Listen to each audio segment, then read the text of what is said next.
The forest breathes in a deep, white silence, holding the breath of 1,000 dreaming boys.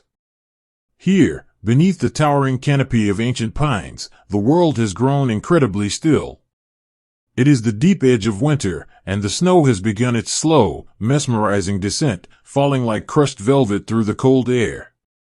Each flake drifts down through the evergreen branches, settling onto the forest floor without a single sound. The trees stand close together, tall and dark against the twilight, wrapping the landscape in a soft, protective embrace. This is Elsenborn Ridge. To the young men huddled beneath its boughs, it does not feel like a battlefield. It feels like a sanctuary. They call it the Ghost Front. It is a quiet place, a forgotten corner of the map where the war seems to have simply run out of breath. For weeks, the only enemy they have truly faced is the biting chill of the evening air. The days are short, painted in shades of pale gray and charcoal, and the nights are long and deep. In this stillness, the harsh, metallic edges of the world fade away, replaced by the organic, gentle rhythms of the woods. If you were to walk through these woods tonight, stepping softly over the carpet of pine needles and fresh snow, you would not hear the machinery of war. You would hear the soft, rhythmic puff of breath escaping into the frozen air. You would hear the muted crunch of boots pacing a quiet perimeter. And if you listened very closely, you would hear the faint, comforting scratch of graphite pencils moving across thin, fragile sheets of paper. Underneath the heavy branches, small canvas tents glow from within, illuminated by the warm, flickering light of single candles and kerosene lanterns. The light spills out onto the snow in soft pools of gold. Inside these small, makeshift homes, the boys are writing letters. They are so young, these soldiers. Beneath their heavy, oversized woolen coats and scarves wrapped tightly around their necks, they are simply boys from farms in Ohio, from crowded streets in Brooklyn, from the sweeping plains of Texas. They have crossed an ocean to be here, but tonight, their minds are traversing the distance back home. In one of the tents, a young man sits with his knees drawn up to his chest, a makeshift wooden clipboard resting against his legs. He blows warm air into his cupped hands, trying to coax the feeling back into his stiff fingers before picking up his pencil. He is writing to his mother. He does not write of grand strategies or global conflicts. He writes about the snow. He tells her how the flakes falling outside his tent look exactly like the ones that used to fall in their backyard when he was a child. He tells her that he is eating well, that his socks are warm, and that she shouldn't worry. He paints a picture of a quiet winter camp, hoping to soothe her anxious heart, and in doing so, he soothes his own. A few tents down, another soldier is carefully folding a letter to his sweetheart. He has written and rewritten the same 3 paragraphs, searching for the perfect words to bridge the impossible distance between them. He writes of the future, of the spring that must surely follow this deep winter. He promises that when the snow melts, he will be walking up her front steps. He presses a small, dry sprig of pine needles into the crease of the paper, a tiny, fragrant piece of this quiet forest to send across the sea. He seals the envelope, holding it for a long moment in his hands, feeling the weight of his own hope. There is a profound gentleness in these woods tonight. Men who have been hardened by months of travel and uncertainty now find themselves softened by the sheer tranquility of their surroundings. They share the small comforts they have managed to gather. A tin cup of coffee, heated over a tiny, smokeless flame, is passed back and forth between 2 friends sitting on a fallen log. The warmth of the metal seeps into their palms. They do not speak. They simply sit shoulder to shoulder, sharing the quiet communion of the warm drink and the falling snow. Someone, somewhere deeper in the woods, begins to play a harmonica. The notes are slow and mournful, drifting through the trees like ribbons of silver light. It is a song from home, an old melody that everyone knows but nobody names. The music does not shatter the silence, it weaves into it, becoming a part of the forest's breath. The men stop what they are doing to listen. Some close their eyes, letting the sweet, sorrowful notes carry them away from the damp cold, carrying them back to front porches, to Sunday afternoons, to the fading light of summer evenings they once knew. There is a feeling here, a quiet, unspoken belief that the worst is over. The rumors pass from foxhole to foxhole, whispered in the dark. They say the lines are secure. They say the enemy is exhausted, retreating, broken. They say that soon, maybe even by Christmas, they will all be going home. It is a comforting illusion, wrapped around them as tightly as their woolen blankets. In this peaceful forest, it is so easy to believe. The war feels like a storm that has blown past them, leaving only this quiet, frozen aftermath. The everyday heroism of these days is not found in dramatic charges or loud declarations. It is found in the quiet resilience of simply enduring the cold, day after day. It is found in the older sergeant who quietly slips his own extra pair of dry socks into the boots of a shivering new recruit while he sleeps. It is found in the man who stays awake an extra hour on watch, just so his friend can dream a little longer. It is the way they check on each other in the dark, a low whisper of a name just to make sure the other is still there, still warm, still breathing. As the night deepens, the temperature drops, pulling a tighter grip on the landscape. The frost begins to crystallize on the canvas of the tents, sparkling like diamond dust in the moonlight. The men begin to blow out their lanterns, one by one. The golden pools of light extinguish, leaving the forest to the moon and the shadows. The transition into sleep is slow. The cold makes the ground hard and unforgiving, but exhaustion is a heavy blanket. They lie in the dark, listening to the wind high up in the tops of the pine trees. It is a soothing sound, like the rush of a distant ocean. They pull their collars up around their ears, burying their faces in the wool, seeking the familiar warmth of their own breath. In the space between waking and sleeping, their minds wander back to the letters they have written, back to the lives they have left behind. They hold onto the faces of those they love, using those memories as anchors against the vast, dark unknown of the winter night. Outside, the natural world continues its quiet rhythm. A solitary deer steps delicately through the snow, its ears flicking at the faint scent of wood smoke, before vanishing back into the deep timber. The forest floor is painted in a pale, ethereal blue light from the moon overhead. The trees keep their silent watch over the sleeping boys, their branches heavy with the accumulating snow. There is a profound innocence resting on Elsenborn Ridge tonight. It is a fragile peace, made of whispers, letters, and the gentle falling of snow. The boys dream of home, of warm hearths and soft voices, completely unaware of the shifting currents in the world beyond the tree line. For now, in this suspended moment in time, they are safe. They are together. And the forest holds them in its quiet, frozen embrace, under a sky vast and indifferent, as the deep winter night settles softly over the earth. The light does not fade in these woods, it is simply swallowed by the frost. As the afternoon slips quietly into evening, a subtle shift weaves its way through the dense, snow-laden branches of Elsenborn Ridge. The sky, once a pale and forgiving gray, begins to deepen into the color of bruised slate. The towering pines, which only yesterday felt like the gentle guardians of a quiet sanctuary, now seem to lean closer together. Their heavy, ice-tipped boughs intertwine, forming a thick canopy that blocks out the stars and holds the cold close to the earth. A creeping sense of isolation settles over the forest, a quiet blanket woven from the damp chill and the gathering shadows. The boys in the foxholes feel it before they can name it. It is a heaviness in the air, a stillness that feels less like peace and more like a held breath. The world beyond the tree line has vanished, swallowed by the rolling mists and the endless expanse of white. They are alone here, a handful of souls adrift in a vast, frozen ocean of timber and snow. The quiet, which had once been a comforting reprieve from the clatter of movement, now begins to ring in their ears. It is a profound, isolating silence, making the space between each man feel wider, making the distance to home feel like an impossible chasm.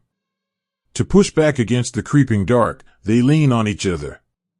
They huddle in pairs in their shallow, frozen dugouts, their shoulders pressed tightly together to share whatever meager warmth their bodies can generate. The heavy wool of their coats is stiff with frost, their breathing rhythmic and slow, pluming in the air like pale ribbons. In these hushed, shadowed spaces, they begin to share stories. They do not speak of tomorrow, for tomorrow is an abstract concept in the deep winter. Instead, they speak of yesterday. They speak in low, soothing murmurs, their voices barely carrying past the edge of their own foxholes. One young man, his cheeks ruddy from the biting wind, talks about the smell of his father's bakery in the early hours of the morning. He describes the warmth of the ovens, the sweet, yeasty aroma of rising bread, and the soft dusting of flour that always coated his father's apron. As he speaks, he closes his eyes, and for a fleeting moment, the bitter smell of damp pine and wet canvas is replaced by the comforting scent of home. The boy beside him listens intently, nodding slowly, letting the warmth of the memory wash over him as if it were his own. Another soldier, older by perhaps only a year or two but carrying the quiet weariness of a lifetime, carefully unfolds a worn piece of paper. The creases are soft from being opened and closed 100 times. It is a letter from his wife, written in the late days of autumn. He does not read it aloud, he simply traces the loops and curves of her handwriting with a numb, gloved finger. He tells his friend about the porch swing they painted last summer, about the way the hinges squeaked, and about the color of the sun as it set over their small patch of yard. These memories are their armor. They are fragile, delicate things, yet they are stronger than the freezing wind, shielding their minds from the encroaching shadows. Small moments of quiet resilience bloom in the dark. A tin of rations, nearly empty, is passed between 3 men, each taking a little less than their share to ensure the others have enough. A match is struck, flaring with a sudden, beautiful hiss of orange light, to illuminate a photograph just long enough for a homesick boy to memorize his mother's smile before the flame bites the fingertips and is gently blown out. There is no grand heroism here, no flags waving in the wind. There is only the profound, everyday heroism of enduring. It is the heroism of a boy offering his only dry pair of gloves to the friend shivering beside him. It is the heroism of a whispered joke, a soft chuckle shared in the freezing dark, a defiant spark of humanity against the vast, indifferent cold. But as the night deepens, the shadows bring something else. It begins not as a sound, but as a feeling. A faint, rhythmic vibration deep within the frozen earth.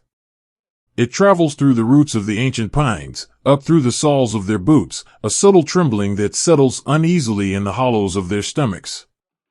Then, it becomes a sound. A low, distant rumbling, rolling across the horizon like a storm gathering far beyond the hills. It is muffled by the snow, distorted by the dense timber, but it is there.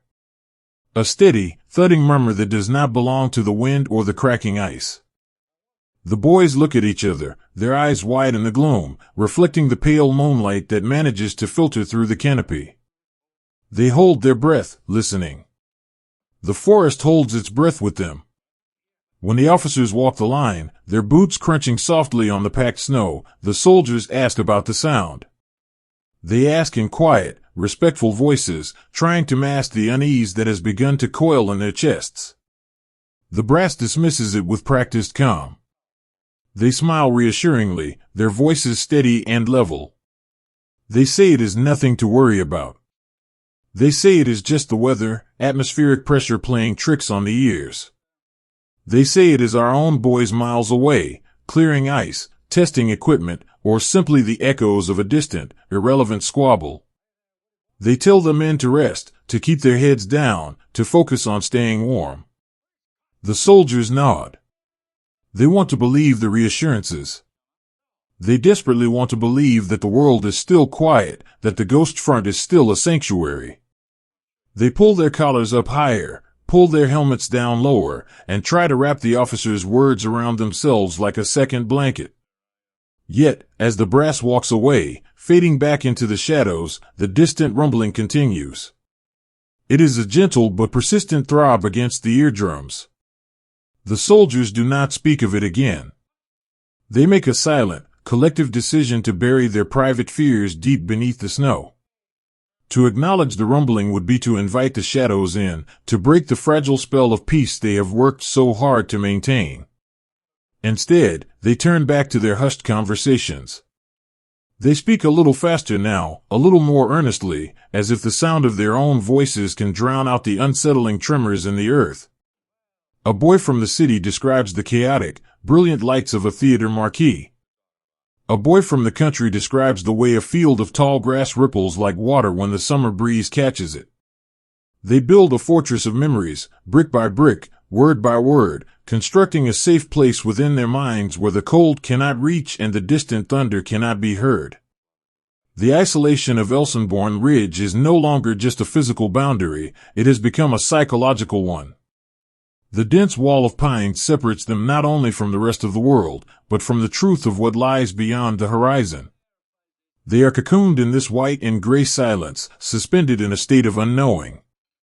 The unknown is a terrifying thing, vast and shape-shifting in the dark, but they face it together.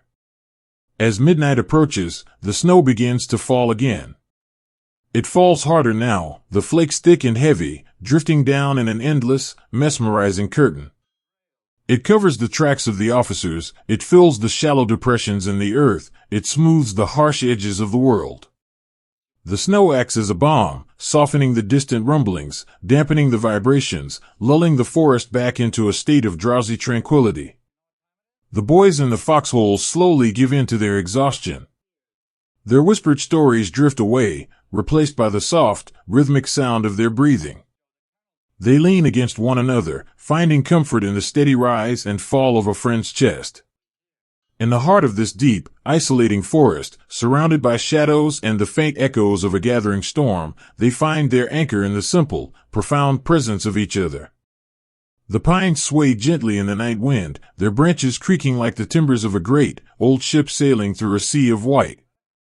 The shadows stretch and bend, playing tricks on the eyes of the few men left on watch. But the watchers merely blink the snow from their lashes, focus on the warmth of the memories still glowing in their chests, and wait for the morning. They wait with quiet grace, trusting that whatever the dawn brings, they will not have to face it alone. And so, the forest sleeps, wrapped in a blanket of creeping shadows and gentle, falling snow. The deepest sleep is a fragile shelter, woven from dreams and quietly waiting to be undone. In the darkest hours, just before the world decides to turn toward the sun, Elsenborn Ridge is a portrait of absolute stillness.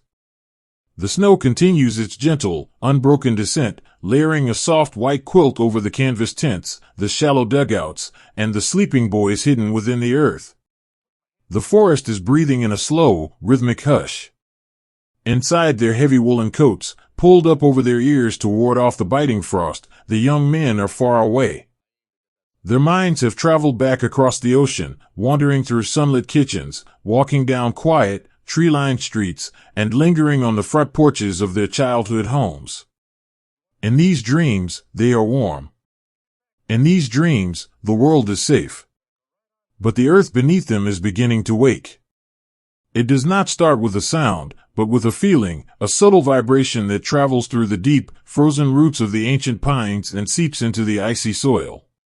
It is a slow, rhythmic pulse, like the heartbeat of a massive, unseen creature stirring in the dark.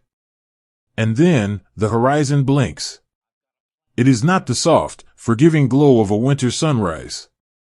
It is a sudden, unnatural flickering, painting the low-hanging clouds in bruised shades of violet and sudden, harsh amber.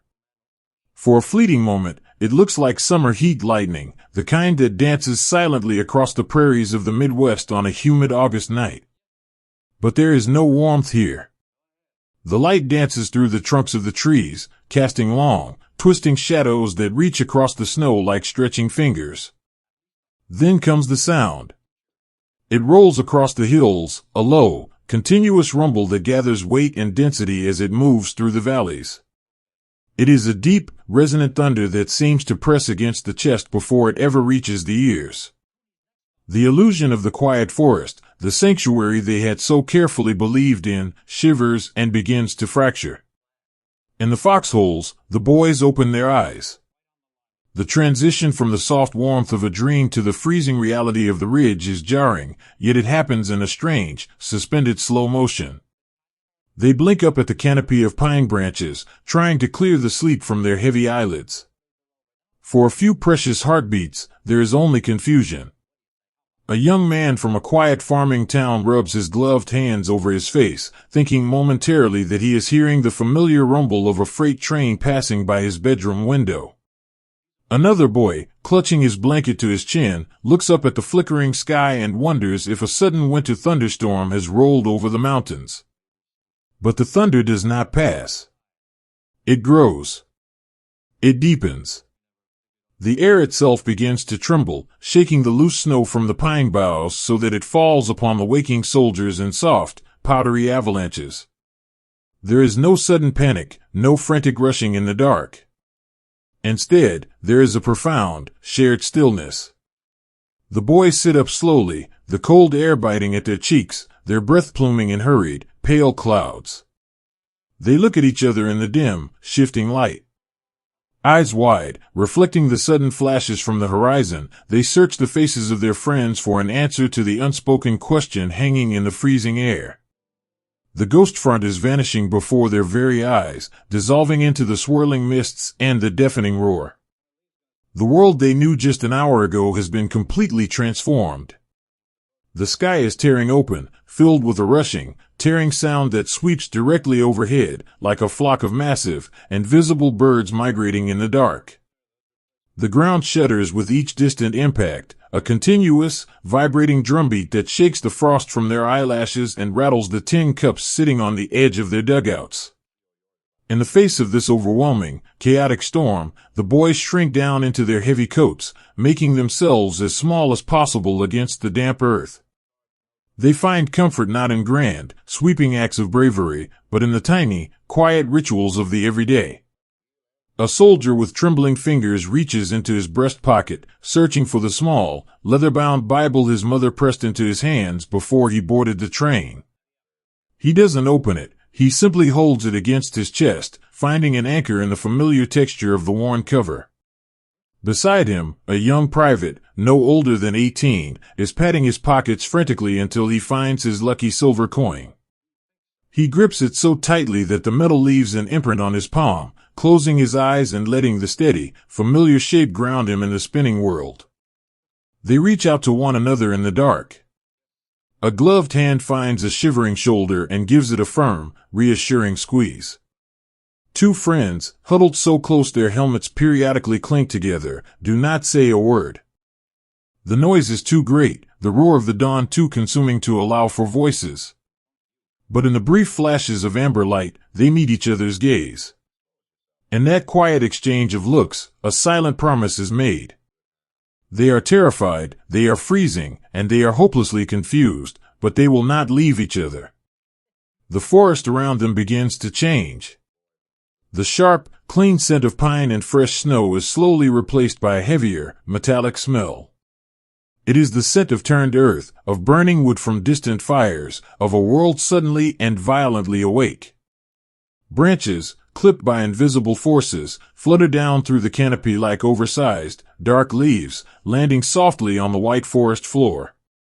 Yet, even as the storm rages in the sky above them, a quiet resilience begins to take root in the frozen trenches. The initial shock, the paralyzing disbelief of the sudden awakening, slowly gives way to a heavy, sobering acceptance. The letters they wrote by candlelight just hours ago, promising that the war was winding down, now feel like relics from another lifetime. The peace they had wrapped themselves in was only a temporary blanket, and now it has been pulled away, exposing them to the biting wind of history. But they do not break. They settle deeper into the earth, pressing their backs against the cold, sturdy roots of the pines.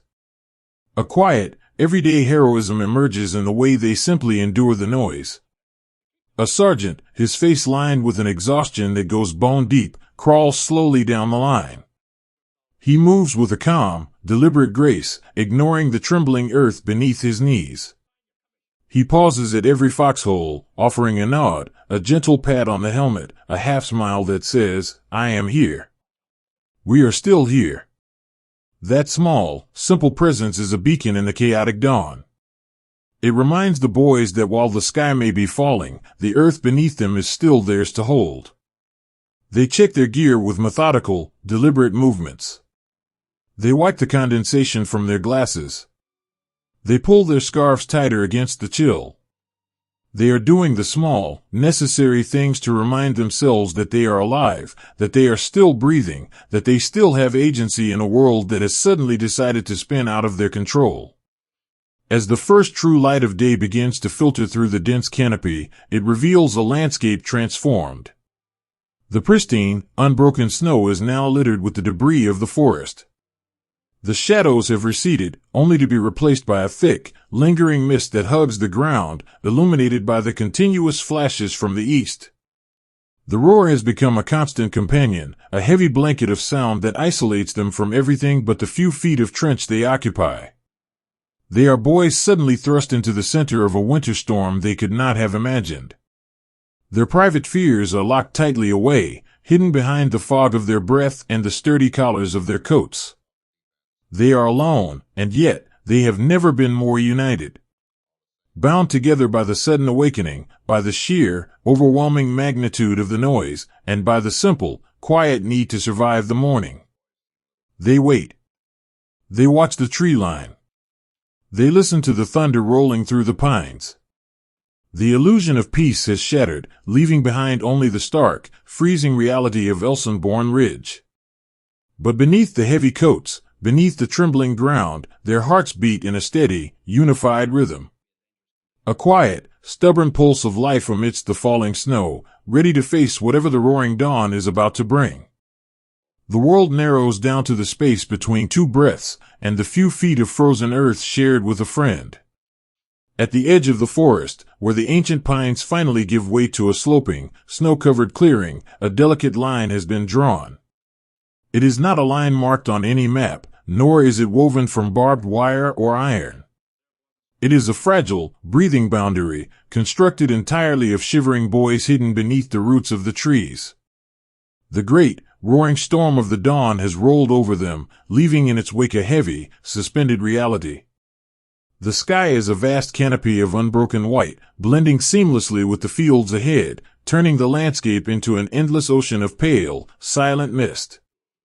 In this quiet, frozen space, the grand illusions of the world simply melt away. The stirring speeches, the boldly printed headlines, the anthems that played when they boarded the train so many months ago, all of it vanishes into the biting winter air. What remains is breathtakingly simple. It is the boy huddled next to them, his shoulders trembling beneath a stiff, frosted coat. It is the rhythmic, pale clouds of his breath rising into the spruce branches. It is the profound, quiet realization that they are the only thing standing between their friend and the vast, unknown dark. They cling to their shallow dugouts, scraping away the fresh snow with numb fingers, trying to sink just a little deeper into the unyielding earth. The roots of the pines act as a rough, wooden cradle, holding them close. 2 by 2, they share these small, dark spaces. They press their sides together, pooling whatever fragile warmth their bodies can still produce. To survive the deep freeze of Elsenborn Ridge, they must become entirely dependent on one another. There is no room for pride in a foxhole, there is only a desperate, beautiful need for human connection. In a quiet hollow beneath a massive oak tree, a boy from a crowded city apartment sits shoulder to shoulder with a boy who grew up surrounded by endless fields of wheat. A few weeks ago, they were strangers who spoke with different rhythms and dreamed of different futures. Now, they are entirely intertwined.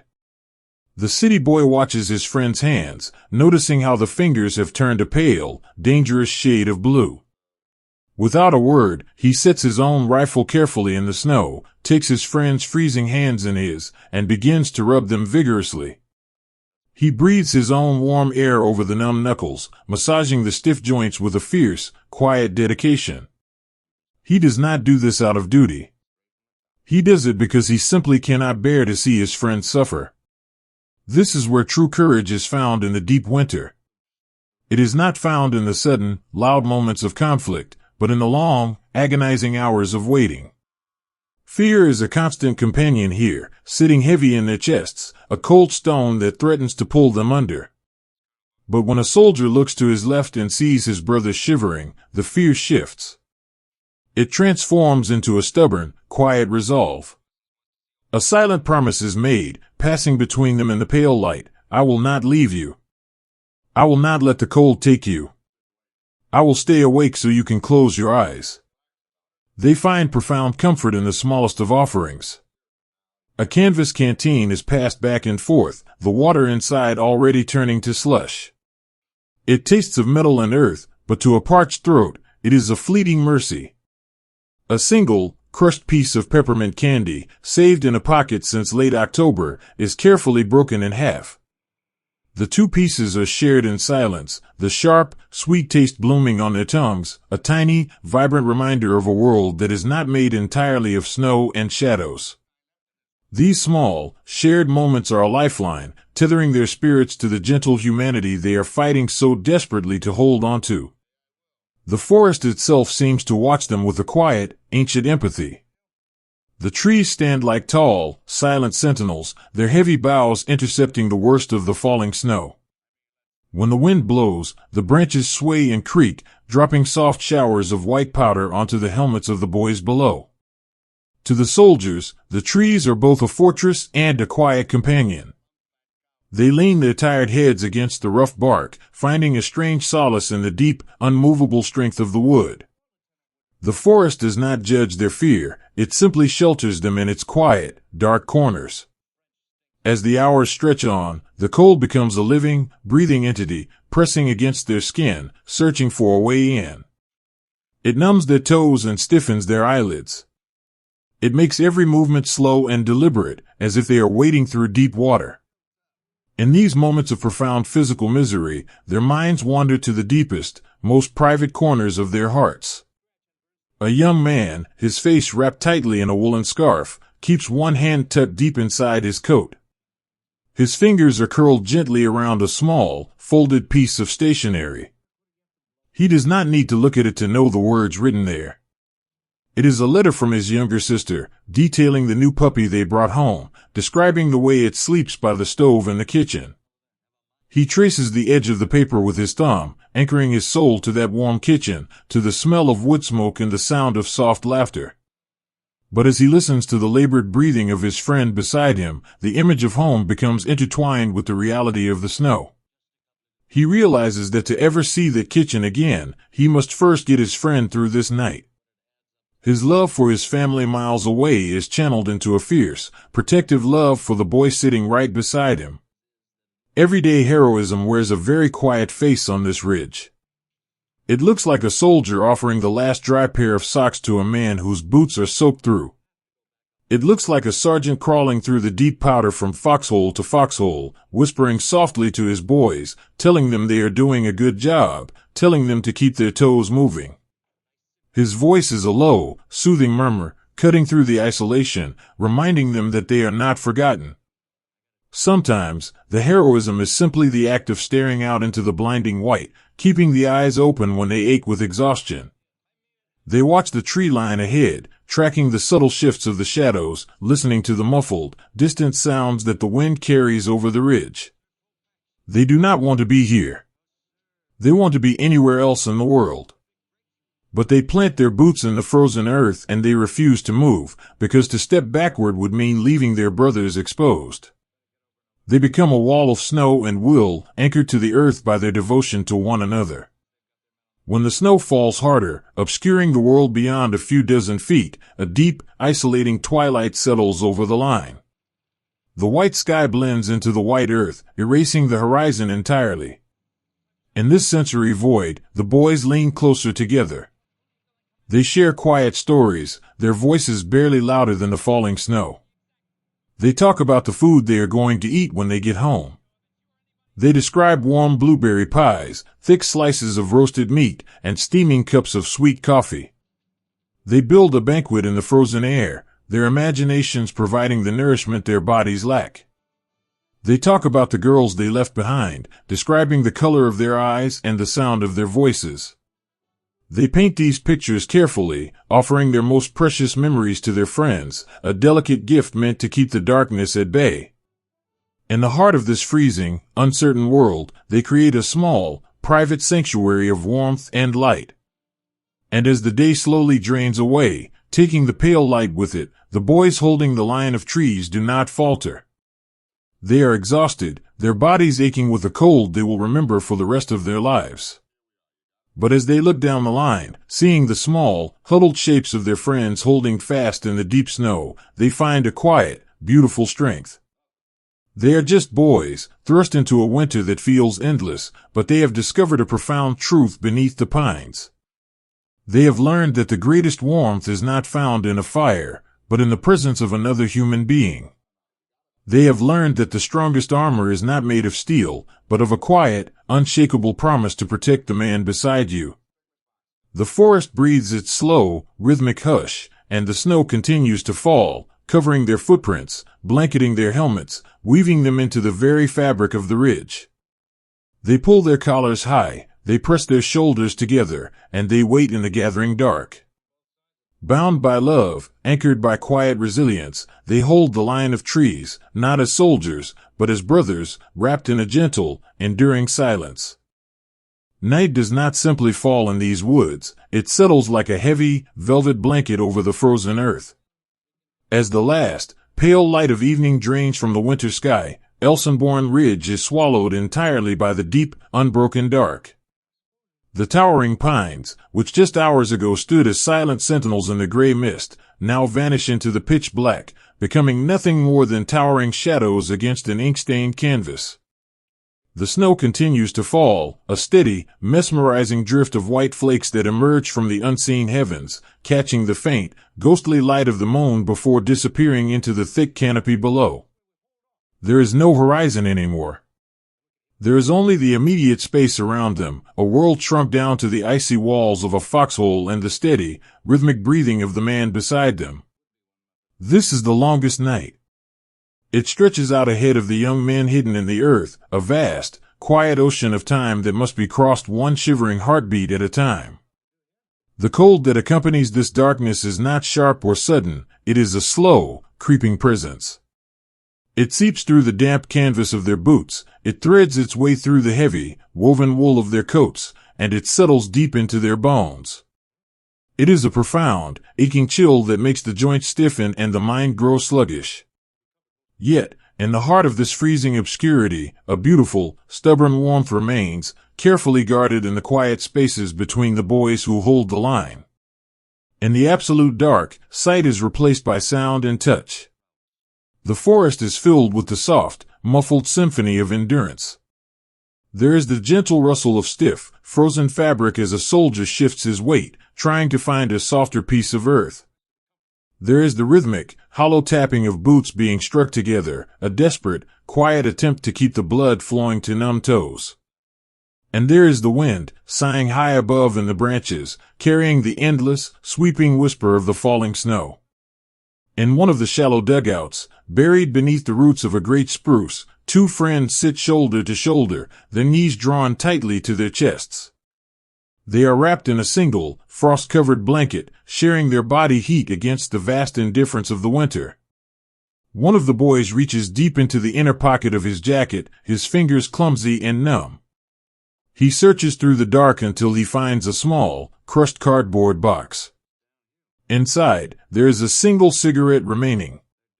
It is a tiny, fragile thing, slightly bent and smelling faintly of dry earth and old paper. But in this endless night, it is a treasure of immeasurable worth. He nudges his friend, a silent offering in the pitch black. The ritual of lighting it is performed with the utmost care, a quiet, sacred act of rebellion against the dark. They lean their heads together, their steel helmets touching edge to create a small, dark cavern to hide the light. The first boy strikes a match. The sudden flare of orange is blindingly beautiful. It hisses as it catches, casting a warm, golden glow that pushes back the shadows just enough to illuminate their faces. In that fleeting second of light, they see each other clearly. They see the dirt smudged across cold-ridden cheeks, the frost clinging to their eyelashes, and the deep, heavy exhaustion pooled beneath their eyes. But they also see the quiet comfort of presence. They see that they are not alone. The match is touched to the tip of the cigarette, the paper catching with a soft crinkle. The boy inhales deeply, the tip glowing a fierce, cherry red, a tiny beacon of humanity in the frozen wild. He shakes the match out, returning the foxhole to darkness, and holds the smoke in his lungs, letting the brief, faint warmth spread through his chest. Then, he passes the cigarette to his friend. Their fingers brush in the dark, a brief exchange of cold skin and shared gratitude. The second boy takes a slow draw, the red glow illuminating the bridge of his nose and the gentle curve of his chilled lips. They do not speak. The silence of the falling snow is too profound, too heavy for words. Instead, they pass the single cigarette back and forth, savoring the familiar, earthy taste of the tobacco. With each exhale, a pale cloud of smoke mingles with the white plumes of their breath, rising together into the unseen branches above. It is a small, quiet moment of peace, a tiny fragment of normalcy pulled from the pockets of their past and shared in the freezing earth. As the night deepens, the silence of the ridge becomes a canvas for their private thoughts. Without the distractions of daylight, the mind wanders freely, traveling vast distances to find places of warmth and light. In the pitch black, with their eyes wide open to the falling snow, the soldiers begin to pray. These are not the grand, soaring prayers of cathedrals, spoken from polished pulpits. They are the quiet, whispered prayers of boys trying to make it to the dawn. They are spoken entirely within the heart, a silent dialogue with whatever higher power they hold dear, or perhaps just a plea to the universe itself. One young man, his hands clasped tightly together inside his pockets, prays simply for the sun. He imagines its golden light breaking over the horizon, melting the frost from the trees and chasing the shadows from his dugout. He prays for the strength to keep his eyes open, to not surrender to the heavy, seductive pull of sleep that the cold brings. A few yards away, an older soldier, a man who left a wife and a newborn child behind, sends his thoughts across the sea. He does not ask for his own safety. He prays that his wife is sleeping soundly, wrapped in warm quilts in their soft bed. He prays that the wind howling outside her window is gentle, and that she does not feel the ache of his absence tonight. He closes his eyes and tries to conjure the smell of his infant's hair, holding onto that perfect, delicate memory like a lifeline tethering him to the world of the living. There is a profound, quiet grace in these unseen moments. The darkness, rather than separating them, seems to weave their spirits closer together. They are a collective heartbeat in the snow. To combat the creeping numbness, they find comfort in the physical touch of the letters hidden beneath their coats. They cannot read the words in the dark, but they know them by heart. A boy traces the square outline of a folded envelope through the thick wool of his uniform. It rests right over his heart, a literal shield of paper and ink. He remembers the day he received it, the joy of seeing his mother's familiar, sloping handwriting. He remembers her voice reading the words, telling him about the autumn leaves falling in the front yard, about the pie she was baking, about how much they all missed him at the dinner table. In the depths of this frozen night, that piece of paper is a glowing coal. It radiates a warmth that the winter cannot touch. He presses his hand against his chest, holding the letter close, letting the love folded within its creases seep into his shivering body. He is a soldier on a lonely ridge, but in his mind, he is sitting at the kitchen table, surrounded by the murmur of family and the smell of cinnamon. Everyday heroism in the deep night is an entirely silent affair. It is the act of a soldier carefully unwrapping his only dry scarf and draping it gently over the neck of the boy sleeping beside him. It is the quiet, agonizing effort to stay awake, to sit upright with heavy, blinking eyes, watching the invisible tree line so that the others might steal a few moments of rest. It is the way a medic, guided only by touch and memory, crawls through the deep snow from hole to hole, whispering soft words of encouragement, checking pulses, and pressing canteens to parched lips. The snow falls endlessly, a hypnotic, sweeping curtain that muffles the world. It gathers on their shoulders, on the brims of their helmets, slowly turning them into white, motionless sculptures in the earth. But beneath the frost and the canvas, there is life. There is the steady, rhythmic pulse of young hearts enduring the impossible. As the hours stretch toward the morning, the biting cold reaches its peak, settling over the ridge with a heavy, crushing weight. But the boys in the foxholes do not break. They lean into each other. They share the warmth of their memories, the quiet strength of their prayers, and the lingering, comforting scent of a single, shared cigarette. They are suspended in the dark, holding the line not just against the unseen enemy, but against the winter itself. They are bound together by the profound, unspoken promise that they will endure this night as they have endured everything else, side by side. The forest breathes its slow, icy breath. The trees stand tall and blind in the pitch black. And the boys simply wait, wrapped in the quiet, gentle poetry of the falling snow, trusting that no matter how long the night stretches, the dawn will eventually come.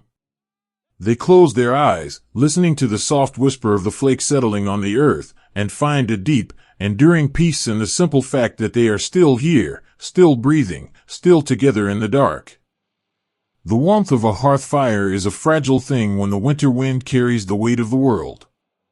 Frightened townspeople and weary soldiers cross paths in the bruised streets of small villages, sharing brief, tender moments of humanity amidst the encroaching shadows.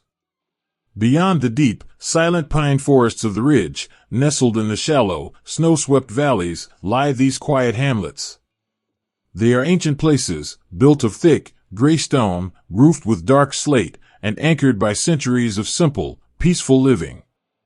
For generations, the cobblestone streets have known only the gentle rhythms of passing seasons, the clatter of wooden carts in the spring, the laughter of children chasing stray dogs in the summer, and the soft, muffled footsteps of neighbors visiting one another in the deep winter.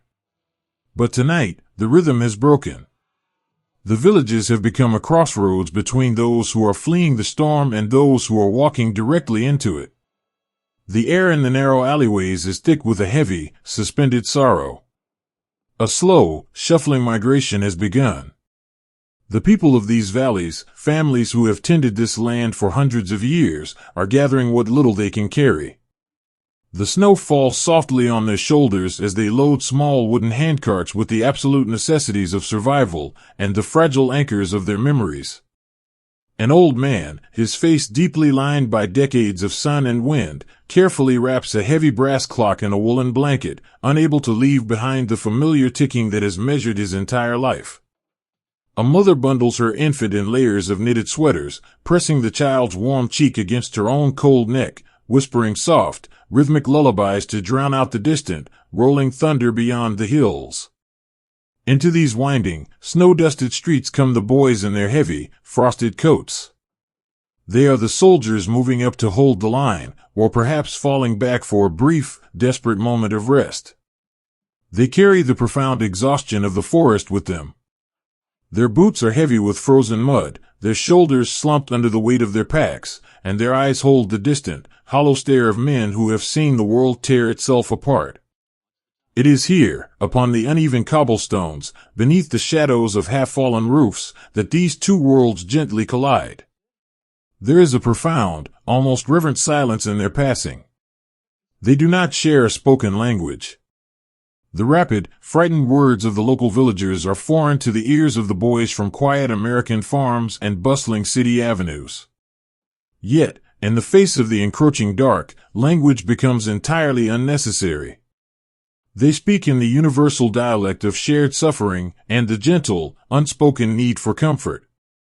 In the shelter of a stone archway, a young soldier leans heavily against the cold wall. His eyes are closed, his chest rising and falling in a slow, ragged rhythm.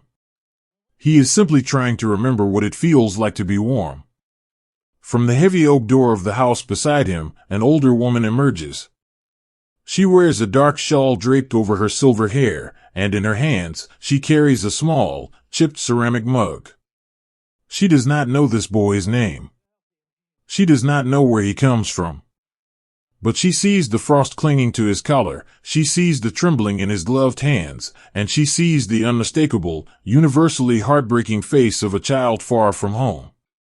She steps closer, her wooden clogs making a soft, scraping sound on the stones. She reaches out and gently touches his arm. The soldier opens his eyes, startled for a fraction of a second, before the soft, maternal kindness in her gaze washes over him. She offers him the mug. It holds nothing more than hot water, steeped with a few dried mint leaves from her summer garden, but as he wraps his numb fingers around the warm ceramic, it feels like an absolute miracle. He drinks the hot water slowly, letting the fragrant steam rise against his freezing cheeks. The woman watches him, her eyes welling with unshed tears. She reaches out, her bare, withered hand trembling slightly, and brushes a lock of damp, dirty hair from his forehead.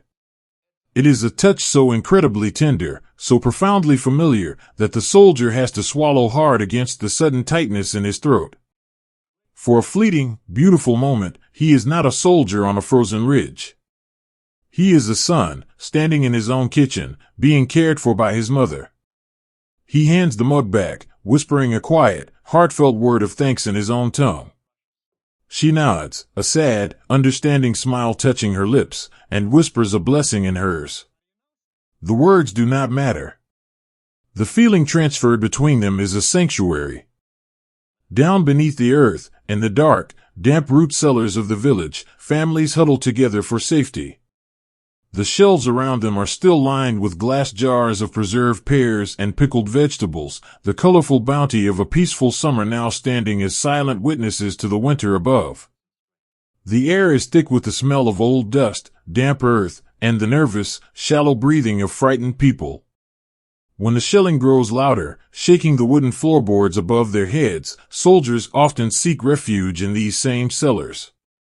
They descend the narrow stone steps, bringing the harsh scent of pine and gunpowder with them.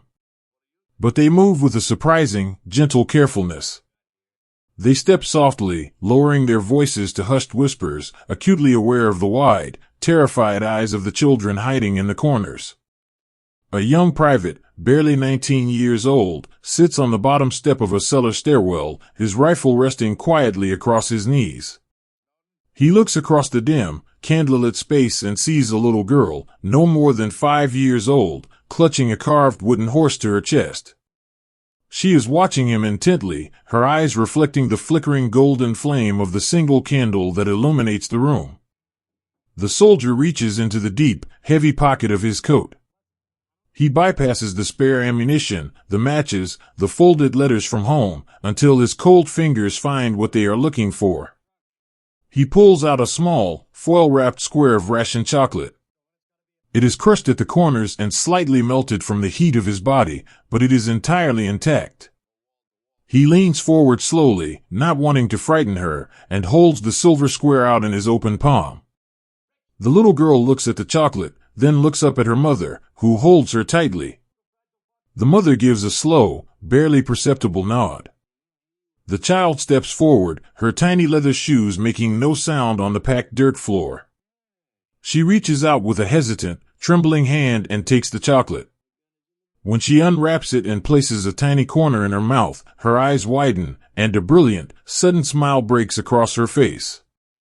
The soldier smiles back, a genuine, luminous expression that momentarily erases the exhaustion from his youthful features. In that dim cellar, surrounded by the terrifying vibrations of the earth, the simple joy of a child becomes an anchor for his soul. It is a reminder of innocence, a reminder of the goodness that still exists in the world, and a reminder of exactly what he is standing in the snow to protect. These brief, tender intersections of life are scattered all throughout the ruined villages. They are the quiet stories that will never make it into the history books, yet they are the very essence of human endurance. They are the old man who offers a soldier his last pinch of pipe tobacco, the two men sitting on a crumbling stone wall, smoking in companionable silence while the snow falls around them. They are the village baker who spends his last hours in his home pulling warm, heavy loaves of bread from the oven, pressing them into the hands of shivering boys as they march past his door. In the letters the soldiers will write in the days to come, they will not mention the strategic importance of the crossroads or the architecture of the stone houses. They will write about the woman who offered them hot tea. They will write about the little girl in the cellar. They will write about the surreal, beautiful feeling of looking into a stranger's eyes and finding a deeply familiar love reflecting back at them. As the night deepens, the inevitable parting arrives. The families must continue their arduous journey away from the lines, walking out into the vast, freezing unknown of the winter countryside. The soldiers must turn around and walk back toward the forest, back into the heavy, echoing shadows of the ridge. They watch each other go. The soldiers stand at the edge of the village, leaning against the cold stone, watching the line of wooden carts and huddled figures slowly disappear into the white mist. They feel a renewed, quiet strength blooming in their chests. The villagers look back over their shoulders, offering silent prayers for the boys who remain behind to guard their abandoned homes. The cobblestones of these small villages have borne the weight of centuries. They have felt the footsteps of countless generations, but perhaps none as heavy, or as poignant, as the footsteps of this single winter night. The snow begins to fall harder now, a thick, forgiving blanket that slowly covers the tracks of the handcarts and the deep imprints of the combat boots. It fills the spaces between the stones, smoothing out the rough edges of the world, leaving only a profound, echoing quiet. The people are gone, and the boys have returned to the trees. But the memory of their crossing remains, a lingering warmth in the bitter cold. A testament to the beautiful, unbroken thread of humanity that can weave its way through even the darkest, most terrifying of nights. The village stands empty, sleeping beneath the snow, holding the quiet, tender secrets of those brief, illuminated moments forever within its ancient stone walls. The ground shakes relentlessly as men huddle together in the dark earth, their thoughts drifting to childhood memories to escape the relentless noise above. Beneath the heavy canopy of Elsenborn Ridge, the world has been reduced to the narrow, shadowed confines of the foxhole. The sky is gone, hidden behind the thick timber and the falling snow, and in its place is only the ceiling of the forest and the walls of the frozen soil. The noise rolling across the hills is a deep, continuous vibration, a heavy, muffled drumbeat that does not just meet the ears, but travels through the very roots of the ancient pines and into the bones of the boys resting against them. It is a thunder that lives beneath the earth, a steady, rhythmic trembling that turns the cold ground into a living, breathing thing. But in the dim, quiet spaces carved out of the winter, there is no panic. There is only a profound, collective stillness. When the physical world becomes too loud, too heavy to hold, the human mind quietly builds a sanctuary. The boys pull their woolen collars high around their ears, sinking lower into their heavy coats, and they simply close their eyes. In the pitch black of the dugout, behind the curtain of their eyelids, the trembling earth slowly transforms. The shaking dirt walls fade away, the biting frost retreats, and they begin to travel. They journey across vast oceans and across the span of years, carried on the gentle wings of memory, returning to places where the world was soft and the light was warm. For a young man pressed against the damp roots of an oak tree, the deep, rolling rumble of the ridge slowly becomes the sound of a July thunderstorm over the sweeping plains of his childhood. He breathes in the scent of the wet pine needles and the turned soil, and in his mind, it becomes the rich, sweet smell of rain hitting the sun-baked asphalt of his driveway. He remembers sitting on the wraparound porch of his family's farmhouse, his legs dangling over the edge, wrapped in the safety of a faded, patchwork quilt. He remembers the way the thunder used to rattle the window panes, a deep, resonant hum that felt big and powerful, yet entirely safe, because his grandfather was sitting in the rocking chair beside him, calmly smoking a pipe. He holds onto that image with a quiet, beautiful desperation. As the earth shakes beneath him on the ridge, he imagines it is just the wooden floorboards of the porch vibrating with the summer storm. He maps the terrifying sounds of the winter night onto the innocent, comforting sounds of his youth. The falling snow becomes the heavy, warm drops of summer rain. The shadows dancing in the trees become the swaying branches of the weeping willow in his front yard. He builds a fortress out of this memory, wrapping himself in the feeling of absolute safety, letting the phantom scent of pipe tobacco and damp grass shield him from the cold. Beside him, another soldier finds his escape in the gentle, rhythmic motion of a different kind of memory. He feels the constant, trembling vibration of the earth against his back, and he closes his eyes, allowing his mind to drift to the worn, velvet seats of a passenger train. He remembers the journey he took to the city when he was just a boy, resting his head against the thick glass of the window, feeling the steady, rhythmic clatter of the tracks beneath him. The shaking of the foxhole becomes the sway of the train car, rocking him gently side to side. He remembers the way the telephone poles blurred into a continuous line, the way the late afternoon sun painted the passing fields in strokes of pure, liquid gold. He focuses all his energy on the phantom warmth of that sunlight against his cheek. He listens to the steady breathing of his friend beside him and imagines it is the soft, rhythmic chugging of the locomotive engine, carrying them both away from the winter, carrying them back to a place where the lights are bright and the hearths are burning.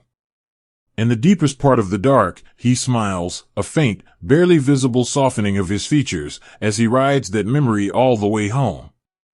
These journeys of the mind are quiet, solitary voyages, yet they are anchored by the profound comfort of the men sitting shoulder to shoulder in the dark. The isolation of the mind is tethered to the reality of the earth by small, tender moments of human touch. When a particularly heavy tremor shakes loose a shower of icy dirt from the edge of the foxhole, raining softly down upon their helmets like grains of sand, there is no frantic brushing away. Instead, a soldier slowly reaches over with a thickly gloved hand and gently dusts the soil from the shoulders of his companion. It is a slow, deliberate movement, an act of quiet dignity and deep respect. The friend simply nods in the dark, a silent acknowledgement of the care. They do not speak. The thunder above is too vast, but the small, quiet space between them is entirely their own. Sometimes, in the darkest hours of the bombardment, a hand will reach out and blindly find another. Gloved fingers interlock with gloved fingers, a firm, steady grip in the center of the shaking world. It is an anchor. It is a way of saying, I am still here. We are still here. They hold on to each other, transferring their quiet strength through the heavy wool and the bitter cold. As long as they can feel the pulse of their brother beside them, the thunder cannot truly reach them. In another shallow trench, a boy from a quiet coastal town uses the relentless noise to conjure the ocean. He presses his palms flat against the trembling earth, feeling the rhythm of the vibrations, and he imagines the crashing of heavy winter waves against the rocky shore near his home. He remembers the thick, salty mist that would hang in the air, the way the sea foam would gather in the crevices of the stones. He pictures himself walking along the shoreline with his family, the wind whipping at their coats, the massive, rhythmic roar of the water drowning out everything else in the world. He loved the ocean for its vastness, for its beautiful, indifferent power. Now, he uses the memory of that power to diminish the noise of the ridge. The artillery becomes the tide. It rolls in with a heavy, deafening crash, and then it rolls out, leaving a brief, echoing silence in its wake. He breathes in time with this imagined tide, inhaling the damp, freezing air of the forest and exhaling the tension in his shoulders. He lets the ocean wash over him, carrying away his private fears, leaving only a smooth, clean expanse of sand within his mind. There is a letter folded carefully in the breast pocket of his coat, resting just over his heart. It is from his younger sister. He knows the words by heart, having read them by the flickering light of a match a dozen times before the darkness fell. He closes his eyes and recites her simple, beautiful sentences in his mind, letting her voice rise above the distant thunder. She wrote about the stray cat that had taken up residence on their back porch, describing its soft, orange fur and its loud, rumbling purr. She wrote about the bicycle she had finally learned to ride without training wheels, detailing the scrape on her knee and the triumph in her chest. She wrote about the smell of roasting apples in the kitchen. In the freezing, shaking earth, these tiny, mundane details become the most precious things in the universe. They are proof that a gentle world still exists. They are proof that the thunder is not everywhere. As the ground trembles beneath him, the boy focuses entirely on the image of that orange cat, on the sound of a bicycle bell ringing on a quiet, sunlit street. He wraps his soul in the delicate, beautiful fabric of his sister's words, finding a profound, unshakable peace in the knowledge that she is safe, and that she is waiting for him. This is the everyday heroism of Elsenborn Ridge. It is not fought with weapons or grand strategies. It is fought entirely within the fragile, enduring space of the human heart. It is the refusal to let the noise of the world extinguish the quiet light of memory. The soldiers lie beneath the roots of the ancient pines, cradled by the very earth that shakes around them. They are surrounded by darkness and falling snow, but inside, they are walking through sun-drenched fields. They are sitting in warm kitchens. They are listening to the gentle, rhythmic hum of a summer rain. They protect these memories with everything they have, holding them close to their chests like fragile embers pulled from a dying fire. And slowly, gradually, the thunder begins to shift. It does not stop, but it softens, rolling further down the valley, becoming a dull, distant ache rather than a sharp, immediate presence. The vibrations in the soil grow fainter, turning into a subtle, almost soothing hum. The boys in the foxholes slowly open their eyes. The darkness of the forest greets them, a quiet, familiar friend. The snow is still falling, drifting down through the branches in a mesmerizing, endless curtain of white. They uncoil their stiff limbs, stretching their legs against the frozen dirt, letting out long, pluming sighs of relief that mist in the freezing air. They look to one another in the gloom. They see the exhaustion, the dirt, the frost clinging to their scarves. But they also see a quiet, radiant resilience. They have crossed another vast ocean of time. They have weathered the thunder, not by fighting it, but by retreating to the beautiful, unassailable sanctuaries within their own minds. A soldier reaches over and gently taps his friend on the helmet, a soft, metallic click that rings sweetly in the sudden quiet of the woods. A silent check. A silent confirmation of life. The forest breathes its slow, icy breath once more. The heavy boughs of the evergreens sway gently in the winter wind, dusting the earth with fresh, white powder. The ground is still, returning to its deep, frozen slumber. And the boys, wrapped in their heavy coats and their shared strength, settle back against the roots of the trees, holding the warmth of their memories close, waiting peacefully for the dawn. The cold does not simply arrive, it settles into the marrow, a quiet and heavy ghost wandering through the pines. Here, in the deep, suspended twilight of Elsenborn Ridge, the winter has ceased to be merely a season. It has become a presence. It breathes through the forest with a slow, deliberate sigh, wrapping its icy fingers around the trunks of the ancient trees and pressing its weight against the shallow dugouts carved into the earth. The air is so brittle, so astonishingly crisp, that it feels as though it might shatter into a million crystalline pieces with the slightest movement. The frost is a quiet, meticulous artist.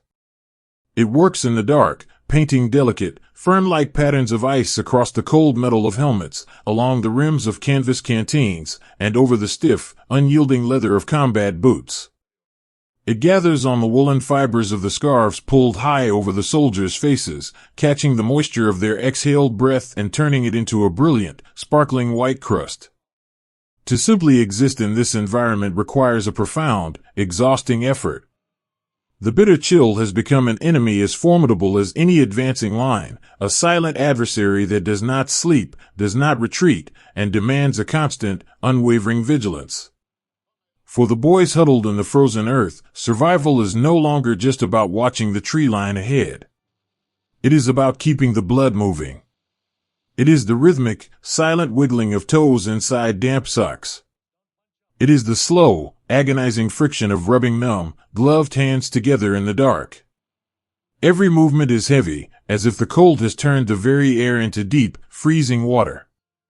They sit shoulder to shoulder, their bodies pressed together in a desperate geometry of survival, pooling their fading warmth against the vast, indifferent ache of the winter. Yet, it is precisely here, in the deepest grip of the frost, that the human spirit reveals its most beautiful defense. When the physical world offers absolutely no comfort, the mind softly turns inward, unlocking the quiet, sunlit vaults of memory. In a foxhole fortified by mounds of packed snow, a young soldier carefully unbuttons the top of his heavy coat. His fingers are clumsy, thick and stiff from the chill, but he moves with a tender, practiced reverence.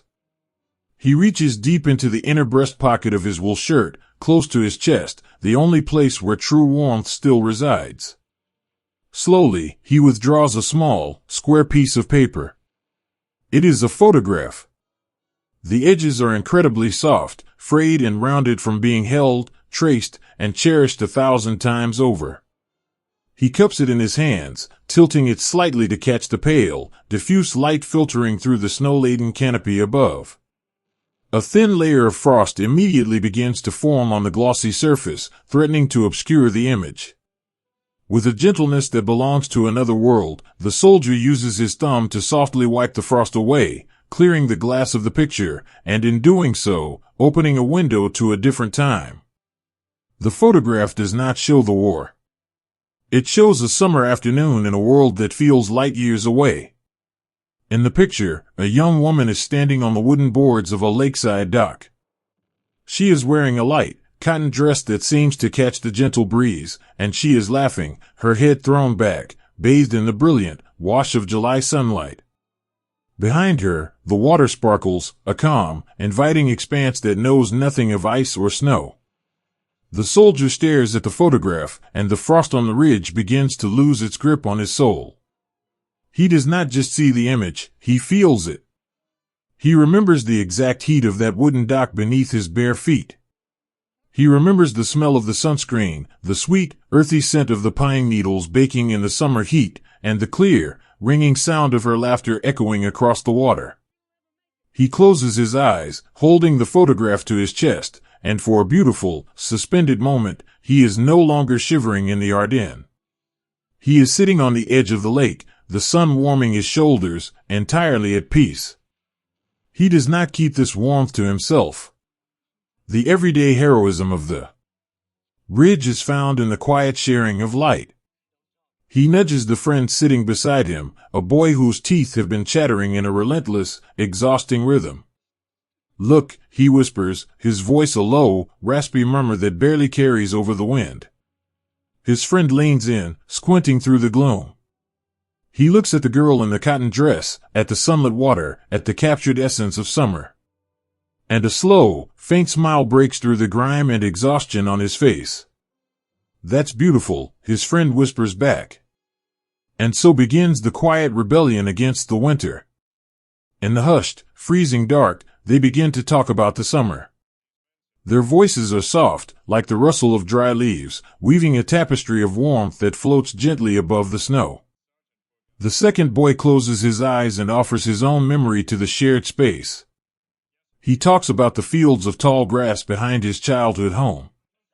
He describes how the air would grow thick and heavy in the late afternoon, filled with the mesmerizing, rhythmic drone of cicadas. He talks about the taste of a peach, pulled fresh from the tree, so ripe and warm that the juice would run down his chin. He paints the picture so vividly, with such loving detail, that the scent of the sweet fruit seems to momentarily replace the metallic tang of the frozen earth. Another voice joins them from a neighboring foxhole, a soft murmur drifting through the pines. This soldier talks about the city in August. He describes the heavy, shimmering heat rising from the asphalt, the sound of water gushing from an open fire hydrant, and the sudden, joyous shrieks of neighborhood children running through the spray.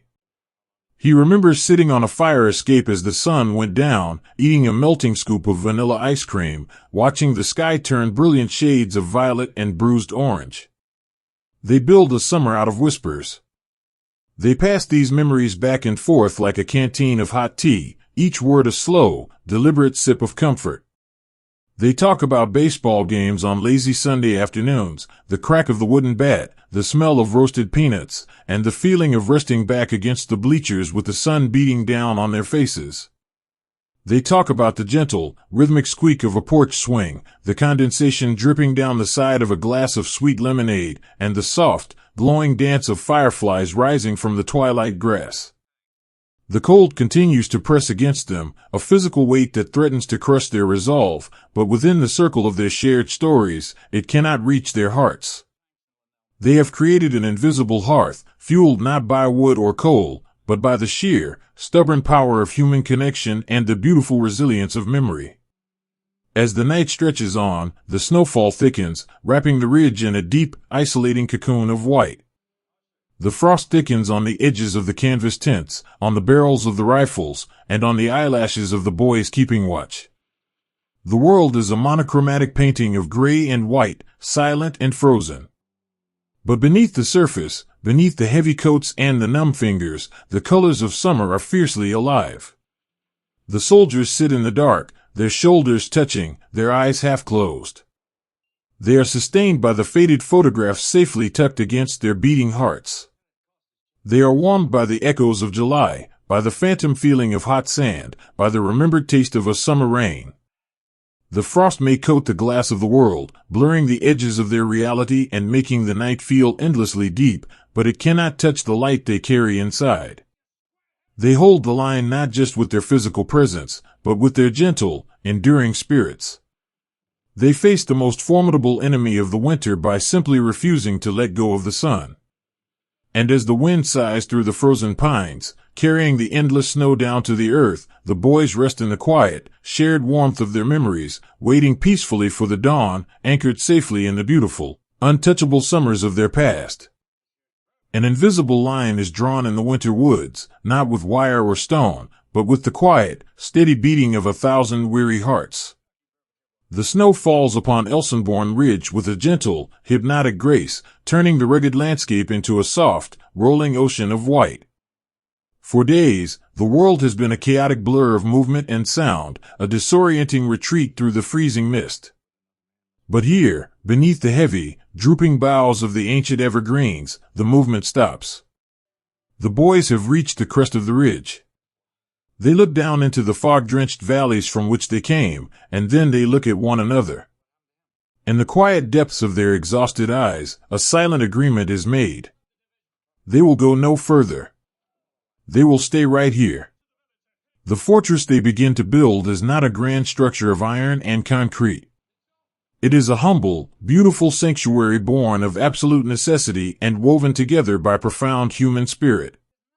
They dig into the frozen earth with numbed hands and short, folding shovels, scraping away the ice to find the soft, dark dirt hidden deep beneath the roots of the pines. They pile the heavy, wet snow along the edges of their shallow dugouts, patting it down with their gloved palms until it forms a thick, icy parapet. It is a fortress made entirely of snow and will. Fear is a natural companion in the deep winter woods. It flutters like a trapped bird against the ribs, a cold, breathless anxiety that tries to pull the spirit down into the dark. When the boys first arrived on this ridge, that fear was a heavy cloak. But as the hours pass, and the rhythm of their digging synchronizes with the slow, deep breathing of the forest, a profound transformation takes place. The frantic energy of the unknown slowly settles into a deep, stubborn resolve. You can see this quiet courage in the smallest of gestures. It is in the way a young man from a sun-baked farm in Texas meticulously smooths the snow wall of his foxhole, treating it with the same gentle care he once used to mend the wooden fences of his childhood home. He is not just digging a hole in the ground, he is claiming a tiny piece of the earth. He is drawing an invisible line in the frost, turning a patch of ordinary forest into a sacred space that he and his friends will protect. Beside him, another boy sits resting against the trunk of a massive spruce.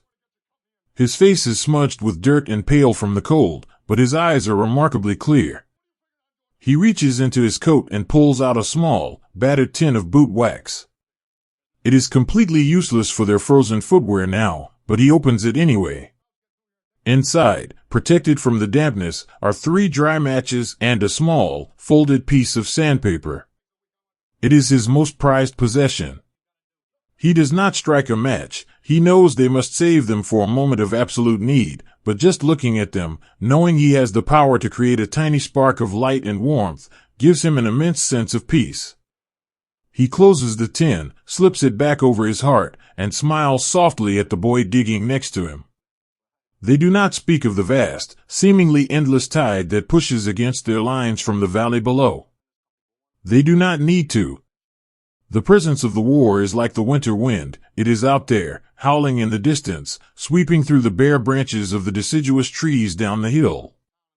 But inside their snow fortress, beneath the protective canopy of the pines, they have created a bubble of quiet humanity. They meet the relentless pressure of the outside world not with anger or loud defiance, but with a beautiful, unyielding stillness. In the dim, violet light of the late afternoon, an older sergeant moves down the line. His steps are slow and deliberate, his boots crunching softly on the packed snow. He does not carry himself like a man leading a grand army, he carries himself like a father checking on his sleeping children. He stops at every foxhole. He kneels down in the snow, bringing his face level with the boys hidden in the earth. He doesn't ask them for heroics. He simply asks if their toes are moving. He asks if they have had a sip of water. He reaches out with a heavy, woolen mitten and gently brushes the accumulating snow from the top of a young private's helmet. It is a touch so incredibly tender, so full of unspoken love, that the young private feels a sudden, warm lump rise in his throat. In that simple touch, the fear melts away, replaced by an ironclad devotion to the men around him. As the daylight fades, painting the snow in shades of deep indigo and soft charcoal, the boys settle into their frozen homes. The cold is a living thing, pressing against their coats, but their shared resolve burns with a quiet, internal heat. They lean their shoulders together, finding perfect symmetry in their shared exhaustion. One soldier, his eyes heavy with the need for sleep, uses the quiet hours to write a letter in his mind. His hands are too stiff to hold a pencil, and paper is too precious to waste in the dark, so he simply closes his eyes and composes the words upon the canvas of his imagination. Dear Mother, he thinks, letting the words flow slowly, like a gentle stream. The forest is very quiet tonight. The snow is falling, and it looks just like the postcards you used to buy at the pharmacy downtown. I am safe. I am sitting next to a boy from Chicago who knows every song on the radio. We have stopped walking. We have built a little home here in the snow. You don't need to worry about me. The trees are keeping the wind away, and I am wearing the thick socks you knitted for me. We are going to stay right here until the spring comes. He repeats these sentences over and over, refining them, making them softer, making them more beautiful. He builds this mental letter as carefully as he built his snow wall. It is his armor.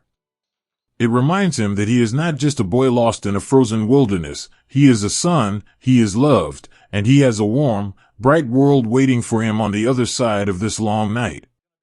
He stands firm on this ridge not for a flag or a piece of mapped territory, but so that the quiet kitchen where his mother reads her letters will remain safe and undisturbed. The tide of the world outside may be vast and turbulent, but against the fortress of Elsenborn Ridge, it breaks and recedes. The boys have become an immovable object, anchored by the simple, profound love they hold for one another. They are ordinary men who have found an extraordinary well of peace within themselves. They do not consider themselves heroes. To them, heroism is a grand, noisy thing that happens in the pages of storybooks. What they are doing feels entirely simple. They are just keeping a promise. They are looking at the shivering friend beside them and saying, without a single spoken word, I will not step backward. I will shield you from the wind. I will stay awake so you can rest. The snow continues to drift down through the dark, a gentle, sweeping blessing from the night sky. It gathers on their shoulders, it fills the crevices of their coats, and it smooths the harsh edges of their icy dugouts. Slowly, they become a part of the landscape. They are woven into the roots and the frost, inseparable from the earth they have chosen to hold. The forest breathes its slow, eternal sigh, and the boys breathe with it. They are a fortress of snow and will, resting peacefully in the dark, bathed in the quiet, enduring light of their own unbreakable spirits. They close their eyes, listening to the soft whisper of the winter, and find a deep, beautiful slumber in the heart of the frozen woods. In the deepest shadows of the winter forest, the greatest light comes from the quiet touch of a trembling hand. Beneath the frozen, heavy crust of Elsenborn Ridge, away from the biting wind and the endless, sweeping drifts of snow, there are hidden spaces of quiet grace. They are found in the damp, earthen root cellars of ruined farmhouses, or beneath the thick, low-hanging boughs of ancient spruce trees, draped with heavy canvas tarpaulins to keep the winter out. These are the sanctuaries of the dark. They are small, makeshift havens where the frantic, overwhelming noise of the world is left at the door, replaced by a hushed, reverent stillness. Here, the air is different. It does not carry the sharp, metallic sting of the frost. Instead, it is heavy with a strange, comforting warmth. It smells of damp wool, of melting snow, of clean white cotton gauze, and the sharp, clean scent of iodine. This is the domain of the medics. They are the boys who walk into the winter carrying no weapons, only heavy canvas bags slung across their tired shoulders, filled with the fragile tools of mercy. In the pitch black of the night, their work is illuminated by the softest of glows. A single flashlight, its glass lens covered by a piece of red cloth or the cupped fingers of a gloved hand, casts a warm, muted beam into the dark. It is a gentle, forgiving light. It does not glare or expose, it simply guides. It moves slowly across the packed dirt floor, sweeping over the huddled, exhausted forms of soldiers who have finally been pulled away from the freezing line. These young healers carry an impossible weight, yet they move with the delicate, practiced grace of mothers tending to sleeping children. The gentle, exhausted touch of medics working by flashlight brings glimmers of hope and comfort to those who have given their all. Their hands are raw, chapped by the freezing wind, their knuckles scraped from digging through the ice. But when those hands reach out to touch a wounded boy, all the harshness of the winter vanishes. Their touch becomes impossibly light, incredibly tender, a physical manifestation of pure, unconditional love. A young soldier is guided down the stone steps of a village cellar, his arm draped heavily over the shoulder of a medic. The boy is shivering violently, his teeth chattering in a rhythm he cannot control, his eyes wide and hollow from days spent staring into the blinding white mist. He is guided to a quiet corner, where a thick layer of dry straw and a wool blanket have been laid out upon the earth. The medic kneels beside him. He does not speak loudly.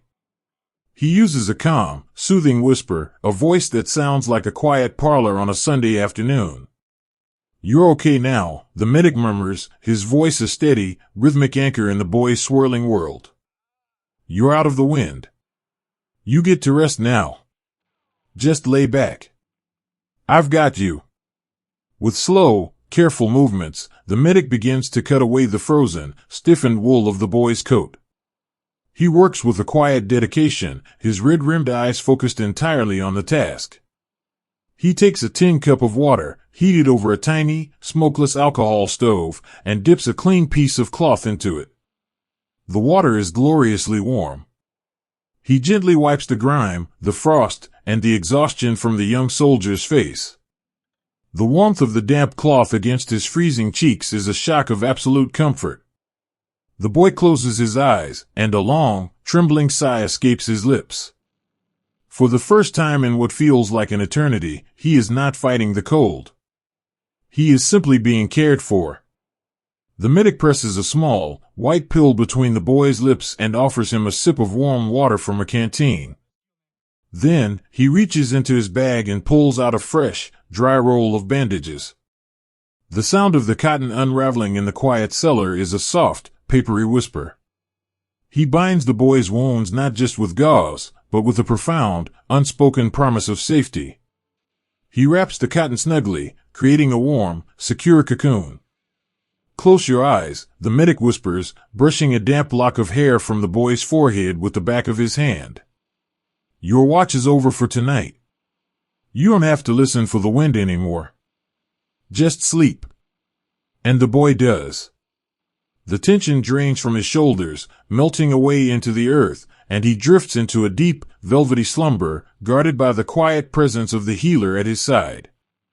A few yards away, in the dim, red-tinted shadows, another soldier lies awake. He is resting his head against a burlap sack filled with dried leaves. His body is numb, wrapped warmly in blankets, the deep ache of his injuries having been chased away by the gentle, floating relief of medicine. He feels as though he is resting on a cloud, far above the snow and the pines. But his mind is restless, searching for a tether to the world he left behind. He calls out softly, his voice barely a breath. The medic is there in an instant, moving silently across the dirt floor. He kneels, bringing the faint glow of the flashlight with him. "Could you read it to me?" the soldier asks, his words slurring slightly with the heavy, sweet pull of sleep. He weakly gestures to his breast pocket. "My eyes are too tired to see the letters." The medic smiles, a soft, weary expression that crinkles the corners of his eyes. "Of course I can," he whispers. He gently unbuttons the pocket and withdraws a folded, worn piece of stationery. It is fragile, thinned by constant handling. The medic flattens it out on his knee, angles the dim red light so it falls upon the cursive ink, and begins to read. He reads the words of a wife writing to her husband from a farmhouse porch in the middle of a golden autumn. His voice is a low, melodious hum, carrying the cadence of a lullaby. He reads about the apple trees in the orchard, heavy with sweet, red fruit. He reads about the smell of cinnamon and nutmeg drifting from the kitchen window. He reads about the neighbor's dog sleeping in the sun on the front steps, and the way the evening light catches the dust motes in the air. As the medic reads, the cold, damp walls of the cellar seem to dissolve. The freezing winter of Elsenborn Ridge fades away, replaced by the brilliant, warm colors of a peaceful autumn. The wounded soldier closes his eyes and listens. He does not hear the muffled thuds of the artillery in the distance. He only hears his wife's voice, carried perfectly through the gentle whisper of the boy reading by flashlight. "She says she loves you," the medic says softly, reaching the bottom of the page. "She says she is keeping the fire burning in the hearth for when you come walking up the driveway." A solitary tear, warm and bright, slips down the soldier's cheek and disappears into the woolen blanket. It is not a tear of sadness, but of profound, overwhelming peace. He nods slowly, his breathing evening out, his spirit anchored safely to that sunlit porch. The medic carefully folds the letter, tucks it back into the pocket over the man's heart, and gives his shoulder a reassuring squeeze before moving on. There is no glory sought in these shadowed sanctuaries. The medics do not carry the illusion of being invincible. They are just as terrified, just as desperately cold as the men they treat. They are boys who used to sweep the floors of corner pharmacies, who used to deliver groceries on bicycles, who used to sit in quiet libraries reading books about history. Now, they are the fragile, beating heart of the ridge.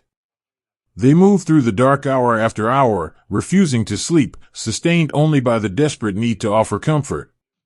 They distribute tiny, miraculous sips of hot coffee. They lend their own dry gloves to shivering hands.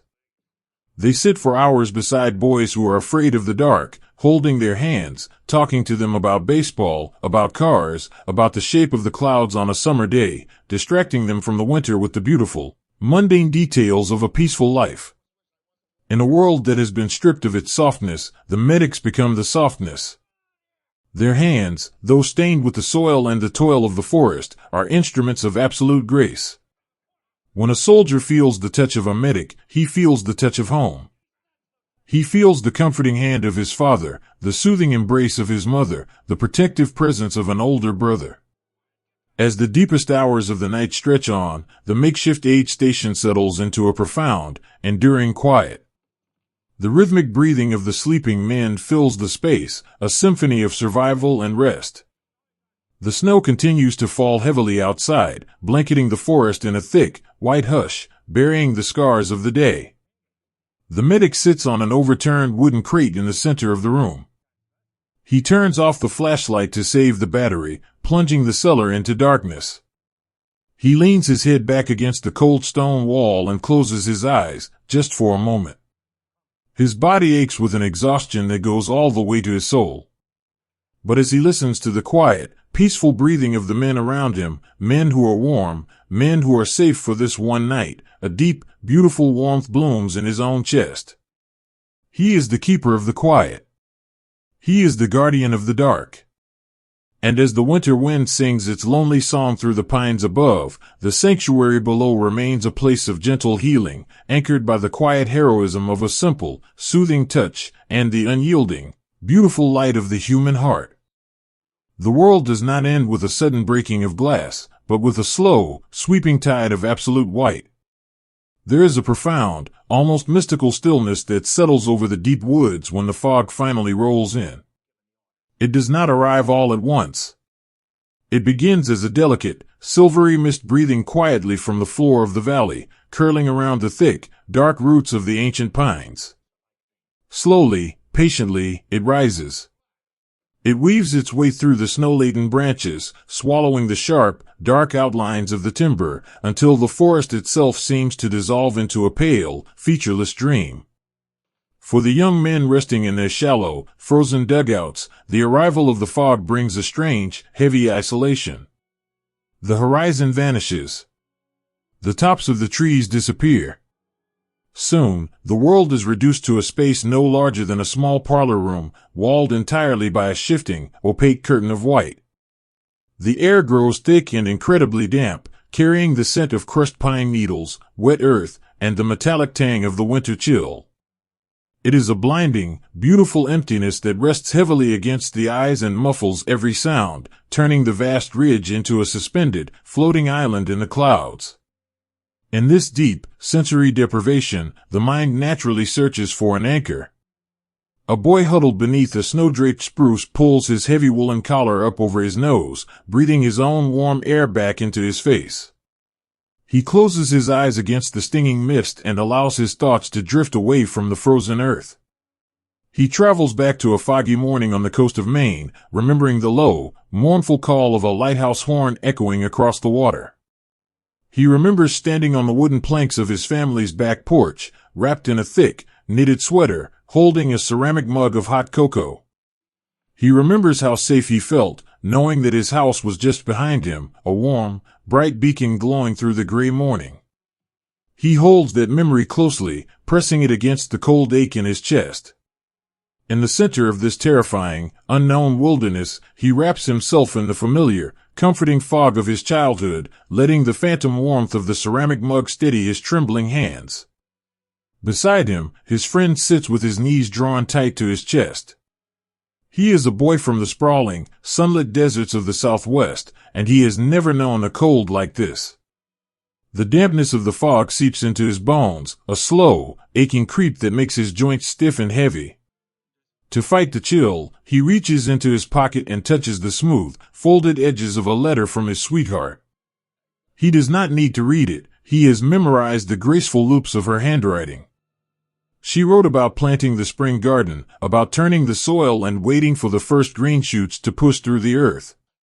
He closes his eyes and visualizes the vibrant colors of that garden, the bright yellow of the sunflowers, the deep, rich green of the leaves, the warm, baked brown of the desert dirt. He uses the beautiful, mundane details of her letter to build a wall against the overwhelming white of the forest. He breathes in the scent of the wet snow, but in his mind, he is inhaling the sweet, dusty fragrance of a summer rain. But the fog is not just a canvas for their memories, it is a veil that hides the shifting weight of the world around them. As the morning stretches on, a subtle, almost imperceptible change occurs in the atmosphere. The silence of the forest becomes taut, stretched tight like a thin wire. The air seems to hum with a low, heavy vibration. Through a thick, blinding fog, shadowy figures emerge, leading to a surreal and terrifying clash where men rely on instinct and the bond of brotherhood. It does not begin with a roar. It begins as a series of soft, ghostly silhouettes materializing in the mist. They are nothing more than gray smudges against the white canvas, floating silently between the unseen trees. The snow muffles their footsteps, absorbing the sound of their approach so completely that they seem to glide over the earth. It is a dreamlike, hypnotic progression, so surreal that for a fleeting moment, the boys in the foxholes wonder if their exhausted minds are simply painting phantoms in the fog. Then, the stillness shatters, but it shatters softly. The sounds of the encounter are swallowed by the heavy, velvet air. The sharp crack of reality is dampened into a series of dull, rhythmic thuds, like heavy doors being closed deep beneath the earth. In this disorienting, ghostly environment, the grand strategies of the mapmakers vanish entirely. There are no sweeping maneuvers, no clearly defined lines. The world has shrunk to the few feet of visibility in front of them, and in this terrifying intimacy, the boys fall back on the only thing that truly matters, the profound, unbreakable instinct to protect the man beside them. A young private, his glasses fogged with condensation and panic, suddenly feels the ground slip beneath his boots as he tries to shift his weight in the snow. He stumbles, falling backward into the shallow trench. Before he even hits the frozen dirt, a heavy, gloved hand grabs the thick wool of his shoulder, hauling him back up. It is his sergeant, a man who has guided him with a quiet, paternal patience since they left training camp. The sergeant does not yell. He does not issue a command. He simply pulls the boy close, pressing his own body between the young private and the shifting shadows in the mist. "I have you," the sergeant whispers, his voice a steady, low rumble against the chaos of the fog. "Just stay behind me. Stay close to my coat." It is a moment of pure, instinctive love. The sergeant does not think of himself. His entire universe narrows down to the trembling boy in his grip. He becomes a human shield, an anchor of flesh and bone in a world that has lost all its gravity. The young private buries his face in the rough, damp wool of the sergeant's back, finding an absolute sanctuary in the profound courage of his friend. A few yards away, two boys from the same neighborhood back home share a single, shallow dugout. As the shadowy figures press closer, the noise around them becomes a chaotic, swirling hum. One of the boys reaches out blindly in the mist and finds his friend's hand. He grips it with a desperate, crushing strength. They do not look at the shadows, they look at each other. Through the fog, their eyes meet, and a silent, beautiful conversation takes place. They are terrified. Their hearts are beating with the frantic, exhausting rhythm of trapped birds. But as they hold on to one another, a quiet, stubborn resilience blooms in their chests. They are sharing the weight of the terror, dividing it between them so that neither has to carry it alone.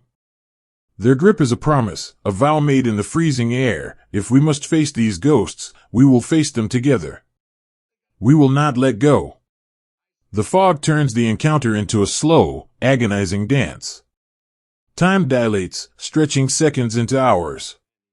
The snow falls steadily, undisturbed by the surreal struggle taking place beneath it, gently covering the helmets and shoulders of the boys huddled in the earth. The air is thick with the smell of turned dirt, crushed pine, and the heavy, metallic scent of adrenaline. Yet, even in the heart of this ghostly advance, small moments of profound gentleness pierce through the dark. A soldier, his hands numb and clumsy, drops the small, metal clip he needs to reload. It vanishes instantly into the deep, powdery snow at his feet. Frustration and fear well up in his throat, threatening to choke him. But before the panic can take hold, the boy next to him, a quiet kid who rarely speaks above a whisper, sets his own task aside. He drops to his knees in the freezing dirt and begins to gently sift through the snow with his bare hands. He digs with a calm, methodical patience, ignoring the shadows moving through the trees. He is searching for a needle in a frozen haystack, but he does not stop. Finally, his red, chapped fingers brush against the cold metal. He pulls it from the snow, wipes the moisture away on his own sleeve, and presses it firmly into his friend's hand. He offers a small, reassuring nod, his breath pluming in the misty air. "Here you go," he whispers softly. It is a tiny, seemingly insignificant act of kindness, but in the overwhelming blur of the fog, it is a magnificent display of everyday heroism. It is the simple, beautiful act of pausing your own survival to ensure the survival of another. And then, as mysteriously as they appeared, the shadows begin to recede. The tide of the encounter slowly pulls back, dissolving once again into the opaque white curtain. The dull, muffled thuds fade away, replaced by the ringing silence of the deep winter woods. The ghostly advance melts back into the fog, leaving behind a haunting, breathless stillness. The boys in the foxholes remain perfectly still, their chests heaving, their eyes straining against the mist. They wait for the shadows to return, but the forest is empty. The heavy, damp curtain of the fog remains, but the weight behind it has lifted. Slowly, the tension begins to drain from their shoulders. The frantic beating of their hearts slows, returning to a steady, exhausted rhythm. The young private lets go of his sergeant's coat, stepping back, his eyes wide with a profound, unspeakable gratitude. The two boys from the same neighborhood loosen their grip on each other's hands, their fingers stiff and aching, but they do not pull away completely. They lean their shoulders together, letting the physical contact ground them back to reality. In the quiet aftermath, the ridge is filled with the soft, poetic sound of whispered names. "Tommy," a voice murmurs through the fog. "I'm here," comes the gentle, muffled reply. "David?" "Right beside you." It is a beautiful, melancholic roll call, a soothing reassurance passing from tree to tree. They are checking their anchors. They are confirming that the bonds of brotherhood, tested by the terrifying surrealism of the ghostly advance, remain unbroken. The fog continues to blanket Elsenborn Ridge, a thick, protective shroud that hides them from the world. The snow falls softly, erasing the footprints, filling in the scars in the earth, returning the forest to its sleepy, suspended state. The boys settle back into the damp, freezing dirt. They are exhausted, their bodies aching with the cold and the sheer, overwhelming effort of existence. But as they pull their woolen collars high and close their eyes against the white mist, they are not alone. They carry the warmth of their shared resilience.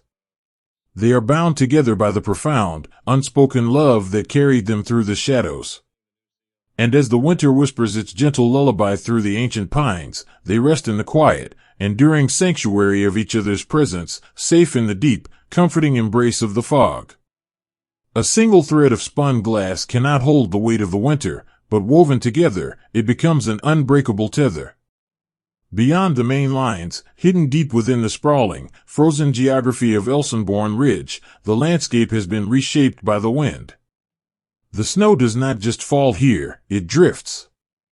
It sweeps across the open clearings and piles high against the trunks of the ancient spruce trees, creating massive, sweeping dunes of blinding white.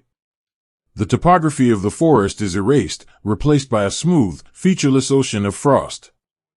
And marooned within this pale, silent sea are small islands of humanity. Isolated pockets of men, cut off and running low on everything but spirit, find a profound strength in their shared isolation. The wires that once connected them to the rest of the world have been buried or broken.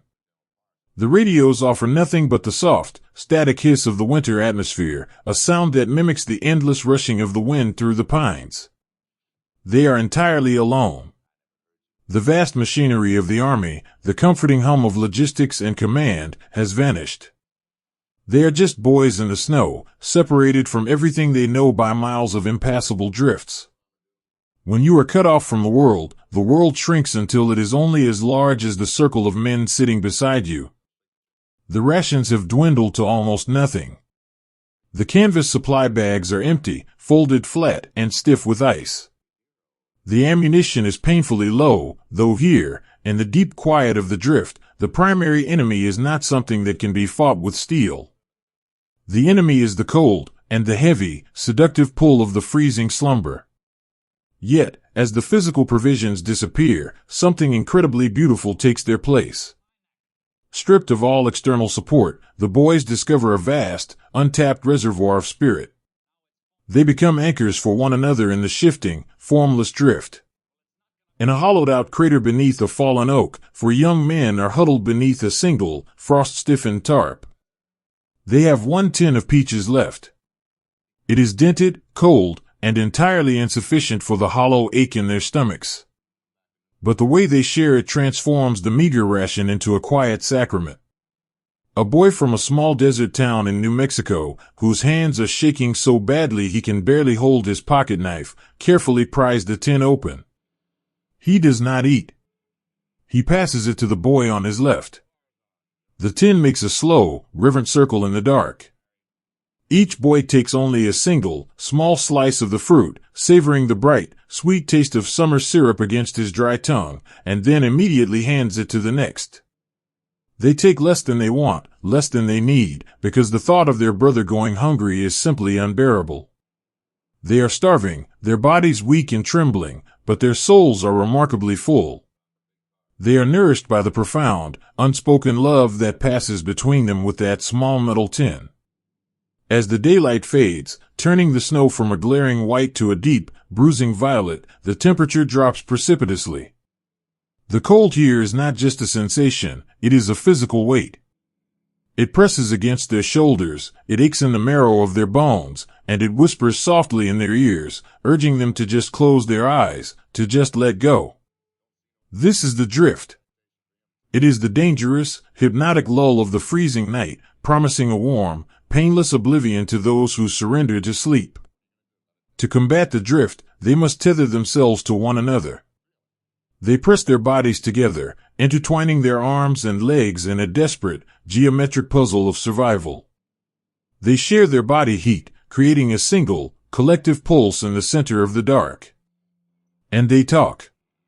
They use their voices as lifelines, throwing them out into the dark to pull each other back from the edge. One soldier, his voice a low, raspy murmur, begins to talk about a pocket watch.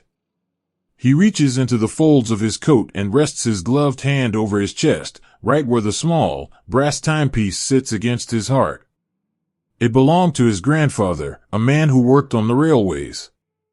He describes the intricate engraving on the back, the smooth, worn feel of the metal, and the rhythmic, steady ticking of the gears inside.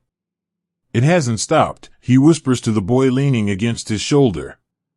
Even out here, it just keeps ticking. Second by second. It doesn't care about the snow. He unbuttons his coat just enough to pull the watch out, holding it up in the pitch black. He presses it gently against his friend's ear.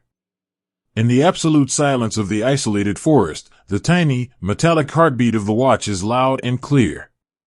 Tick. Tick. Tick. It is a sound from the civilized world. It is a sound of order, of progress, of time moving forward. To the shivering boys, it is an anchor. It reminds them that this winter night is not eternal. It reminds them that somewhere, far beyond the snowdrifts, the world is still turning. Clocks are ticking on mantelpieces, trains are running on schedules, and the sun is slowly making its way back to the dawn. They listen to the pocket watch, sharing its tiny mechanical heartbeat, and they find the strength to endure another hour. In another pocket of isolation, hidden behind a wall of fallen branches, the quiet heroism of the everyday takes the form of a gentle scolding. A young private, his eyes heavy and unfocused, begins to slump forward, his chin resting against his chest. The heavy, warm blanket of the drift is settling over him. The corporal sitting beside him notices the shift in his breathing. The corporal is exhausted, his own eyes burning with the need for sleep, but he immediately shakes his friend's shoulder. "Hey," the corporal whispers, his voice firm but incredibly soft. "Keep your head up. Look at me." The private blinks, his eyelashes heavy with frost. "I'm just resting," he murmurs, his words slurring together. "No, you're not," the corporal says, reaching out to rub his hands vigorously up and down the private's arms, trying to force the blood back into his freezing limbs. "You're going to tell me about that car you're building in your barn. You were telling me about the engine yesterday. Start from the beginning." The private sighs, a weak, trembling breath, but the anchor has caught. He focuses on the corporal's voice, letting it pull him away from the deep, dark water of sleep. Slowly, haltingly, he begins to talk about spark plugs and fan belts. He talks about the smell of motor oil and the satisfying weight of a wrench in his hand. The corporal listens intently, asking questions, nodding in the dark, feigning a deep interest in mechanics just to keep his friend speaking. He sacrifices his own desperate need for rest to stand guard over his brother's consciousness. This is the profound strength found in their isolation. Stripped of officers, of orders, of the vast momentum of the lines, they are reduced to their absolute essence. And their essence is good. It is kind. It is fiercely protective. They share everything they have left. A boy pulls a crumpled, foil-wrapped stick of peppermint gum from the deepest corner of his pocket. It is stale and hard as a rock, but he does not chew it himself. He uses the blade of his knife to carefully, meticulously score it into 5 equal pieces, passing the tiny fragments to the men in his circle.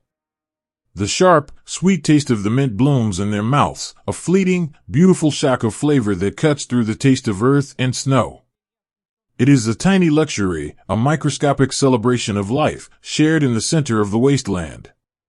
The isolation changes them. It strips away the superficial differences that once divided them back in the barracks. The kid from the high-rise apartment and the kid from the dirt road farm are no longer just soldiers in the same unit. They are 2 halves of a single survival instinct.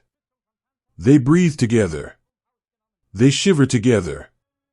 They dream together. When the wind howls through the canopy, shaking loose avalanches of white powder that fall heavily upon their canvas tarps, they do not flinch. They simply lean closer together, tightening the knot of their shared humanity.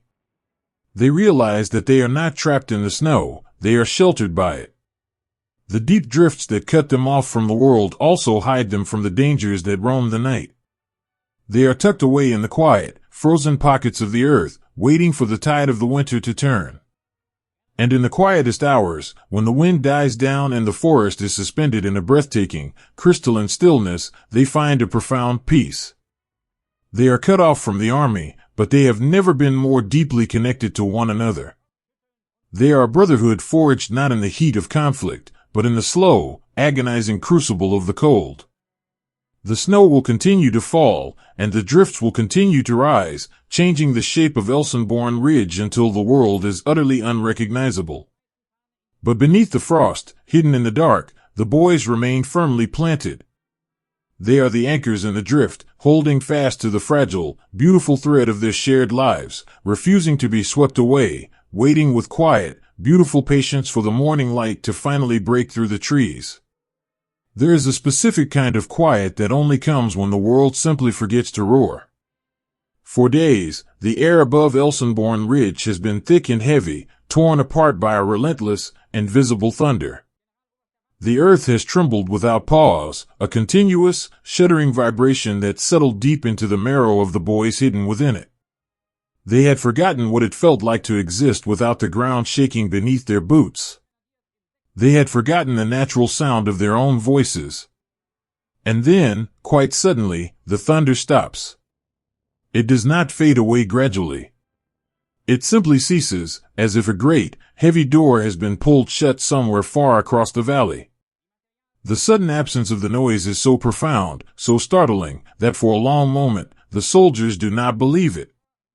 They remain curled tightly in their foxholes, their shoulders hunched up around their ears, their eyes squeezed shut against the expected return of the shaking earth. They hold their breath, waiting. But the roar does not return. In its place, a beautiful, fragile silence slowly begins to unfold. At first, the silence is a physical sensation. It rings in their ears, a high, delicate hum left behind by the departed storm. But as the minutes stretch on, the ringing fades, and the true acoustic landscape of the winter forest reveals itself. It is a world of exquisite, miniature sounds. A young man pressed against the damp roots of a towering spruce tree slowly opens his eyes. He blinks away the frost clinging to his lashes and tentatively lowers the thick woolen collar of his coat. He turns his head, and for the first time in what feels like a lifetime, he hears the simple, gentle rustle of dry pine needles brushing against canvas. He looks up at the canopy. The branches are no longer vibrating. They are perfectly still, draped in heavy, white garlands. He reaches up with a trembling, gloved hand and carefully pushes his heavy steel helmet back, exposing his forehead to the cool, crisp air. He lets out a long, slow exhale, and the pale cloud of his breath rises silently into the gray light. Down the line, this cautious uncoiling repeats itself. Muscles that have been locked tight with fear and cold begin to gently release. Fists slowly unclench. Spines straighten just a fraction.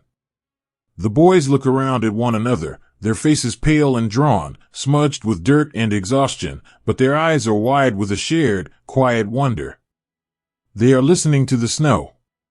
Without the deafening roar to mask it, the falling snow has a sound all its own.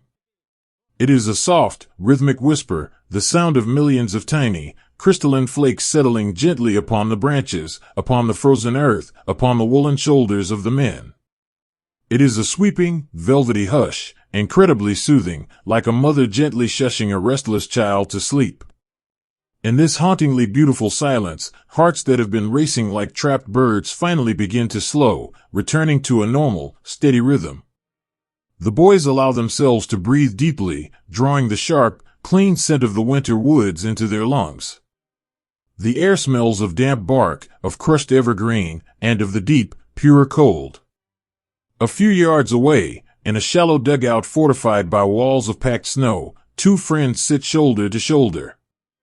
The boy from the city, whose ears are accustomed to the constant clatter of streetcars and sirens, leans his head back against the frozen dirt and closes his eyes. A peaceful smile, faint but genuine, touches the corners of his lips. "Do you hear that?" he whispers. His voice is incredibly soft, afraid that speaking too loudly might shatter the fragile peace. His friend, a boy who grew up wandering the quiet, wooded hills of the Appalachian Mountains, nods slowly. "I hear it," he murmurs back. "I can hear the flakes hitting my sleeves," the city boy says, a note of pure marvel in his voice. "I never knew snow made a sound." The mountain boy smiles, shifting slightly so their shoulders press more firmly together, sharing their meager warmth. "It does when the world is quiet enough to listen," he replies softly. They sit in companionable silence, absorbing the tranquility. A few feet away, a branch, heavy with the weight of the accumulated snowfall, suddenly shifts. It lets out a sharp, clean crack, dropping a shower of white powder to the forest floor below. The sound echoes through the trees, a natural, innocent noise that brings no fear. It is just the forest stretching its limbs. The boys watch the snow cascade down, illuminated by a pale, silvery light filtering through the clouds, and they find it breathtakingly beautiful. This fleeting silence is a sanctuary, a brief pocket of time where the war has simply vanished, leaving only the winter and the woods. And within this sanctuary, the boys reclaim tiny pieces of their humanity. In a foxhole further down the ridge, a young soldier carefully unbuttons his heavy coat and reaches into his inner pocket. He pulls out a stub of a pencil and a folded piece of paper. He had started writing a letter to his father 3 days ago, but the constant shaking of the earth had made his handwriting an illegible, frantic scrawl. Now, resting the paper on the flat top of his canvas pack, he smooths out the creases. The silence allows his mind to clear. He does not have to focus entirely on survival, he can focus on love. He writes slowly, his cold fingers moving with a deliberate, gentle grace. "Dear Pop," he writes, "it is very quiet here today.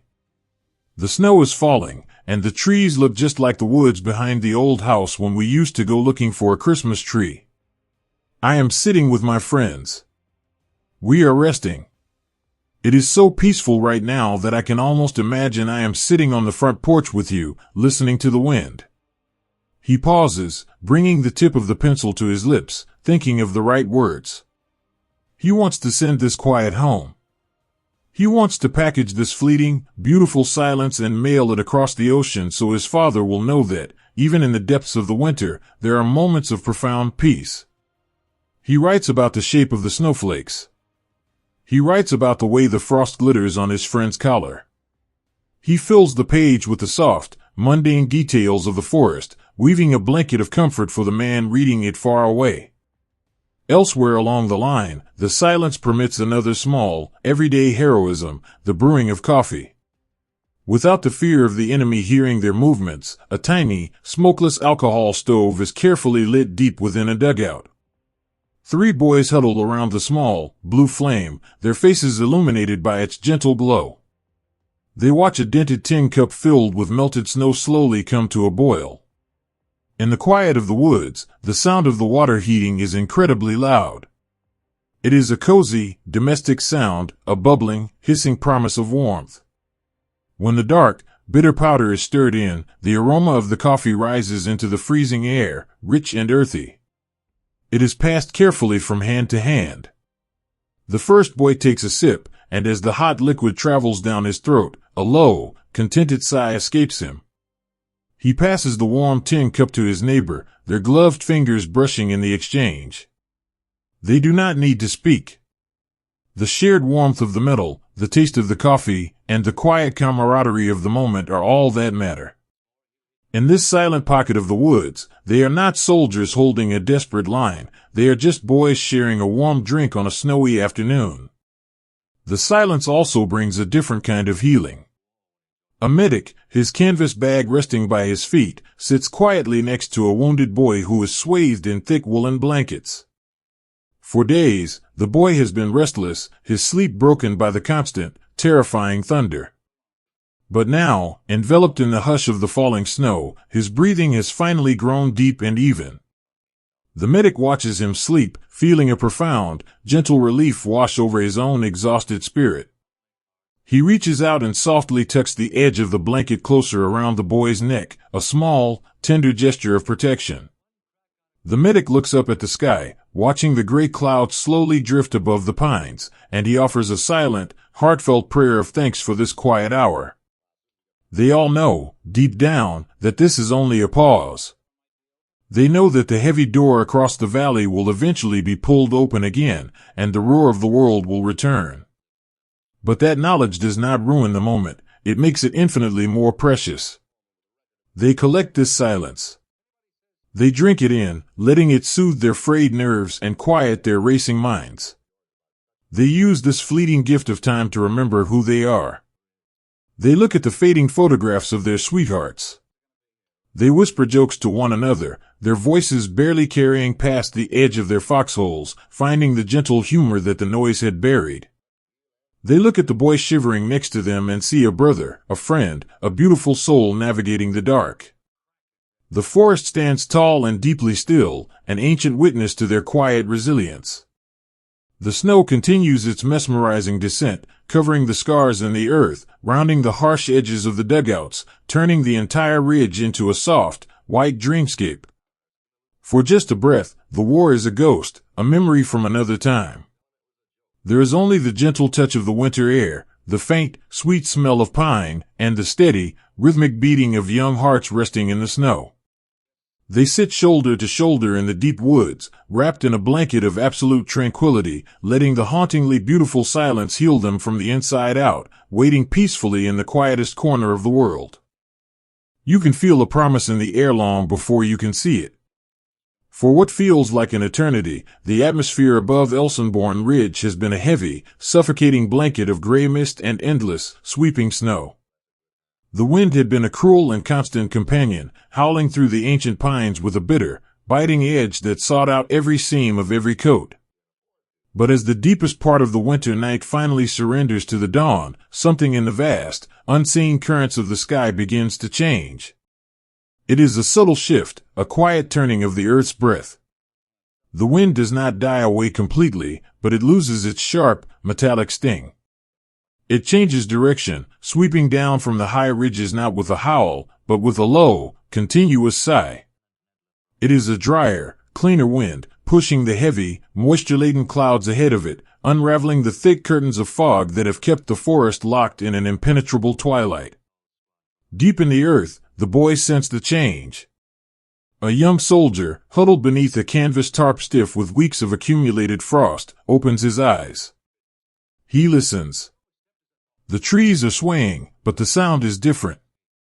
It is no longer the agonizing creak of wood bearing the crushing weight of ice. It is a lighter, more rhythmic rustling, like the forest is finally shaking off a terrible, paralyzing slumber. Slowly, carefully, he pushes the edge of his frozen tarp aside. He expects to see the same monotonous, blinding white wall of mist that has greeted him every morning. But as he looks up through the canopy of the evergreens, his breath catches in his throat. The gray ceiling is fracturing. High above the towering spruces, the heavy clouds are tearing apart like worn cotton, pulled away by the shifting wind. And through those jagged, shifting tiers, something magnificent pours down onto the ridge. It is the sun. It breaks through the canopy in brilliant, cascading shafts of pure, golden light. It hits the tops of the pines first, turning the frost-coated needles into glowing, crystalline emeralds.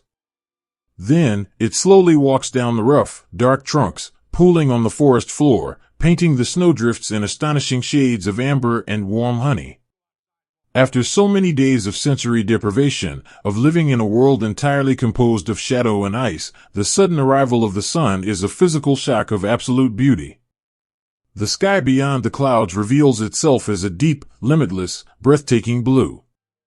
It is a color so pure and so vast that it brings a sudden, involuntary swell of emotion to the hearts of the boys who have been staring at the dirt. All along the line, the ridge begins to wake to the light. It is a slow, quiet, profoundly moving resurrection. Soldiers, encrusted in frost and dirt, push themselves up from the depths of their foxholes. They do not speak. The moment is too immense, too sacred for words. They stand in the shallow trenches, leaning heavily against the earthen walls, and they simply turn their faces up to the sky. They pull down the heavy woolen scarves that have been frozen to their chins. They close their eyes and let the light wash over them. The warmth of the sun on their skin is a sensation they had almost forgotten. It is a delicate, gentle touch, a phantom embrace that sinks through the grime and the exhaustion, reaching deep into their shivering bones. For the first time in an age, the deep, internal trembling that has racked their bodies begins to ease. They stand like weary sunflowers in the snow, absorbing the golden light, letting it thaw the darkest, coldest corners of their spirits. In this brilliant, newly revealed world, the boys finally see the true magnitude of what they have endured. The clearing of the mist pulls back the curtain on the ridge, offering a sudden, sweeping perspective. A young corporal looks down the line of the forest edge. He sees the endless, rolling dunes of snow, the deep craters, the shattered timber. But more importantly, he sees his friends. For days, he had only known the two boys sharing his immediate dugout, isolated by the fog and the relentless dark. Now, in the clear, ringing air of the morning, he can see the dark silhouettes of helmets and shoulders stretching far away into the distance, a continuous, unbroken chain of humanity. He sees a boy 50 yards away raise a hand in a slow, silent wave. He sees another soldier leaning against a tree, drinking from a canteen that the sun has finally coaxed into melting. They look at each other across the glittering expanses of white, and a quiet, profound realization settles over them. They did not break. They held the line. They anchored themselves in the drift and weathered the longest night of the world, and now, here they are, standing together in the light. The shifting of the wind brings more than just the sun, it brings a promise from the sky. As the morning deepens and the blue expanse opens wide, a new sound drifts down from the heavens. It is not the terrifying, earth-shaking thunder they have grown used to.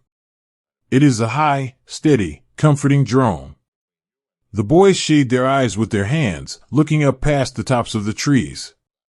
High above, drawing thin, white chalk lines across the perfect blue canvas, are the friendly engines of their own planes. After weeks of total isolation, a feeling entirely forgotten at the edge of the world, the sight of those vapor trails is a profound, emotional anchor. They are not alone. And then, the sky begins to bloom.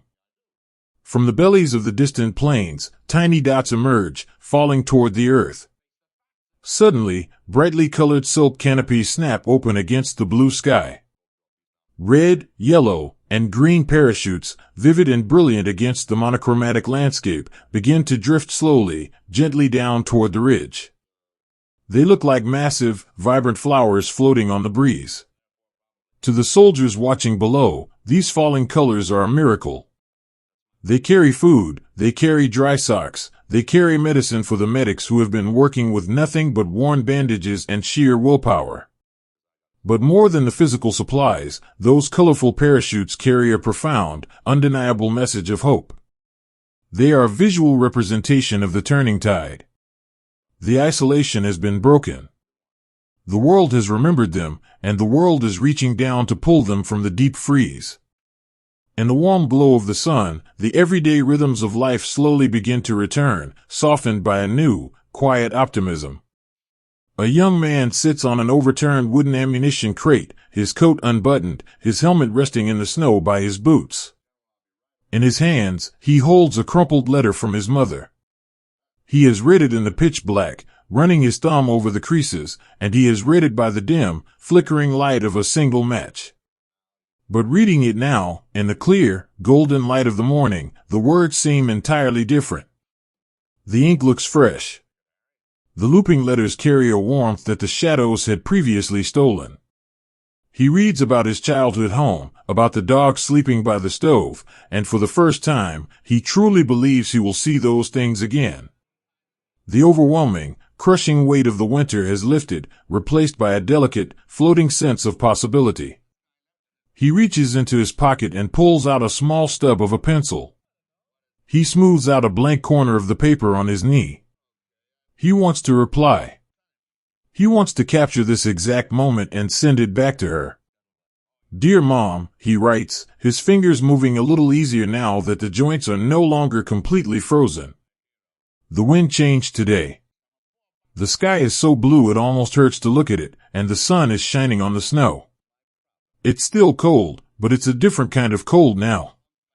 It's the kind of cold that means the winter is going to end. I am sitting with my friends, and we are looking at the sky. We are all okay. I think the worst of it is over. He traces the shadow of a pine needle that falls across his paper, marveling at the simple, beautiful contrast of light and dark. He is a boy who has looked into the deepest shadows of the world, and yet, his heart is still capable of focusing entirely on the light. A few yards away, a medic sits beside a wounded soldier who has been fighting a quiet, desperate battle against the chill for 2 days. The medic has gently moved the boy out from the deep shade of the dugout, laying his blanket-wrapped form in a bright patch of sunlight. The medic watches as the golden light touches the boy's pale cheeks. Slowly, incredibly, a faint flush of color begins to return. The boy's breathing, which had been shallow and ragged, deepens into a slow, peaceful rhythm. He opens his eyes, squinting against the brightness, and looks up at the medic. "Is it morning?" the boy whispers, his voice weak but clear. The medic smiles, a genuine, radiant expression of relief. "It's morning," he replies softly, brushing a stray piece of pine bark from the blanket. "The sun is out. You made it through the night. Just lie still and let the light do the work." The turning of the tide on Elsenborn Ridge is not marked by a sudden rush forward or a loud declaration. It is marked by these quiet, intimate moments of healing. It is the collective sigh of 1,000 weary boys realizing that the earth has stopped shaking, and the sky is no longer falling. They share the colorful bundles dropped from the sky with a gentle, deliberate care. A tin of Real coffee, a box of dry biscuits, a heavy, woolen blanket, these things are passed from hand to hand like sacred relics. They eat slowly, sitting in the sun, chewing in companionable silence, simply enjoying the sensation of having enough. They wrap the new, dry blankets around their shoulders, feeling the immediate, luxurious warmth trap the heat against their bodies. As the afternoon stretches on, the sun begins its slow, graceful descent toward the horizon. But unlike the previous evenings, which brought a terrifying, creeping dread of the dark, this sunset is a masterpiece of peace. The clear sky transforms into a vast, breathtaking tapestry of soft pink, deep violet, and burnt orange. The snow catches the colors, turning the entire ridge into a glowing, warm ember in the twilight. The wind remains a gentle, sweeping breeze, rustling the high branches, singing a soft, soothing lullaby to the boys who saved the line. They watch the colors deepen, sitting close to one another, their hearts beating in a calm, steady rhythm. The physical landscape of the ridge has not changed, the snow is still deep, the forest is still vast, but the emotional landscape has been entirely transformed. They are no longer trapped in the dark. They are anchored in the light. They have weathered the storm of the century, held fast by their profound love for one another, and as the first stars begin to prick through the twilight canopy, they rest in the quiet, beautiful certainty that they have survived. The wind has shifted, the sky has opened, and the deepest, coldest night of the world has finally passed. A heavy burden is not always dropped all at once. Sometimes, it is gently lifted away by the hands of a stranger. In the quiet, golden aftermath of the shifting wind, a new sound weaves its way through the snow-laden branches of Elsenborn Ridge. It is not the sudden, terrifying crack of the winter storm, nor the low, distant rumble that once shook the roots of the ancient pines. It is the steady, rhythmic, and impossibly beautiful sound. It is the soft, unified crunch of fresh boots walking over the packed snow. The boys hidden in the earth, wrapped in their damp wool and their profound exhaustion, slowly turn their heads toward the tree line behind them. They do not raise their rifles. The tension that has lived in their shoulders for what feels like a lifetime does not tighten. Instead, it begins to miraculously unwind. They listen to the footsteps growing closer, a slow, deliberate march through the winter woods. And as the dark silhouettes emerge from the morning mist, walking down the narrow trails carved into the drifts, the boys in the foxholes realize that the impossible has happened. They are being relieved. The meeting of these two worlds is a quiet, profoundly moving intersection of humanity. The soldiers stepping into the clearing carry the unmistakable aura of the rear lines. Their heavy olive coats are dry and unsoiled. Their faces are cleanly shaven, their eyes bright and wide as they take in the rugged, frozen landscape. They look like boys who have just stepped off a train, carrying with them the faint, lingering sense of canvas tents, wood smoke, and hot coffee. When they reach the line, they look down into the dugouts, and their bright eyes meet the hollow, exhausted gazes of the boys who have held the ridge. The contrast is stark, a silent testament to the vast ocean of time and endurance the veterans have just crossed. The boys in the earth are pale, their faces smudged with charcoal and frost, their eyes carrying the deep, heavy shadows of the long night. Yet, beneath the grime and the weariness, there is a quiet, luminous peace. The exchange of the line does not happen with grand salutes or loudly barked orders. It happens in gentle, hushed whispers. A young private, his hands stiff and clumsy inside his worn gloves, slowly pushes himself up from the icy floor of the foxhole he has called home. He moves with the careful, aching slowness of a much older man.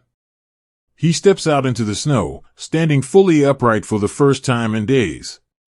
The fresh-faced soldier assigned to take his place steps forward, looking at the shallow, frozen crater with a mixture of awe and apprehension. The veteran reaches out and rests a heavy, dirt-stained hand on the new boy's clean shoulder. It is a gesture of immense tenderness, a quiet passing of the torch. "Keep the pine boughs thick on the bottom," the weary boy whispers, his voice raspy and soft. "They keep the dampness from seeping up through your boots. And when the wind shifts to the east, pull your blanket over your helmet. It keeps the draft off your neck." The new soldier nods solemnly, absorbing the words like sacred scripture. He can feel the profound weight of the space he is stepping into. He reaches into his own pristine coat pocket, pulls out an unopened, foil-wrapped square of sweet chocolate, and presses it into the veteran's hand. No words are exchanged. The offering of the chocolate is a simple, beautiful acknowledgement of the sacrifice, a tiny token of gratitude from the world that is finally arriving to help. All along the frozen ridge, these small, poignant handoffs take place. A sergeant points out the safest path through the trees. Two friends leave their carefully hoarded pile of dry kindling for the men taking their place. They are giving up their fortress of snow, surrendering the icy walls they built with their own trembling hands, and entrusting the safety of the world to these new, unwearied brothers. And then, they turn around. The first step away from the line is the hardest, yet the most beautiful step they have ever taken. They turn their backs to the endless expanse of the valley, facing the dense, quiet timber that leads back to the world of the living. A narrow trail has been packed down in the deep snow by the arriving troops, a clear, winding path cutting through the wilderness. These are the footprints leading home. As they begin to walk, falling into a loose, staggering line, a miraculous physical transformation occurs. The crushing, invisible weight that has pressed down upon their frozen shoulders for so many days slowly begins to lift.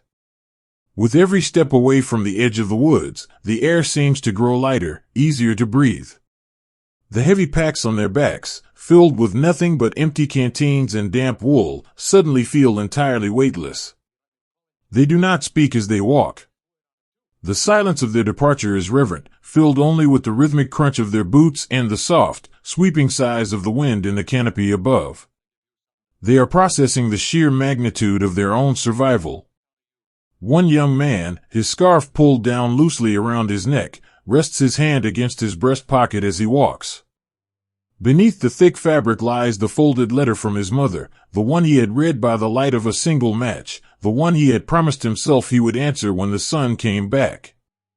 He feels the outline of the paper, and a sudden, warm bloom of joy expands in his chest. He realizes, with a breathtaking clarity, that he gets to write back. He pictures the scene in his mind. He imagines sitting on a wooden crate inside a large, heated tent, the canvas glowing amber with lantern light.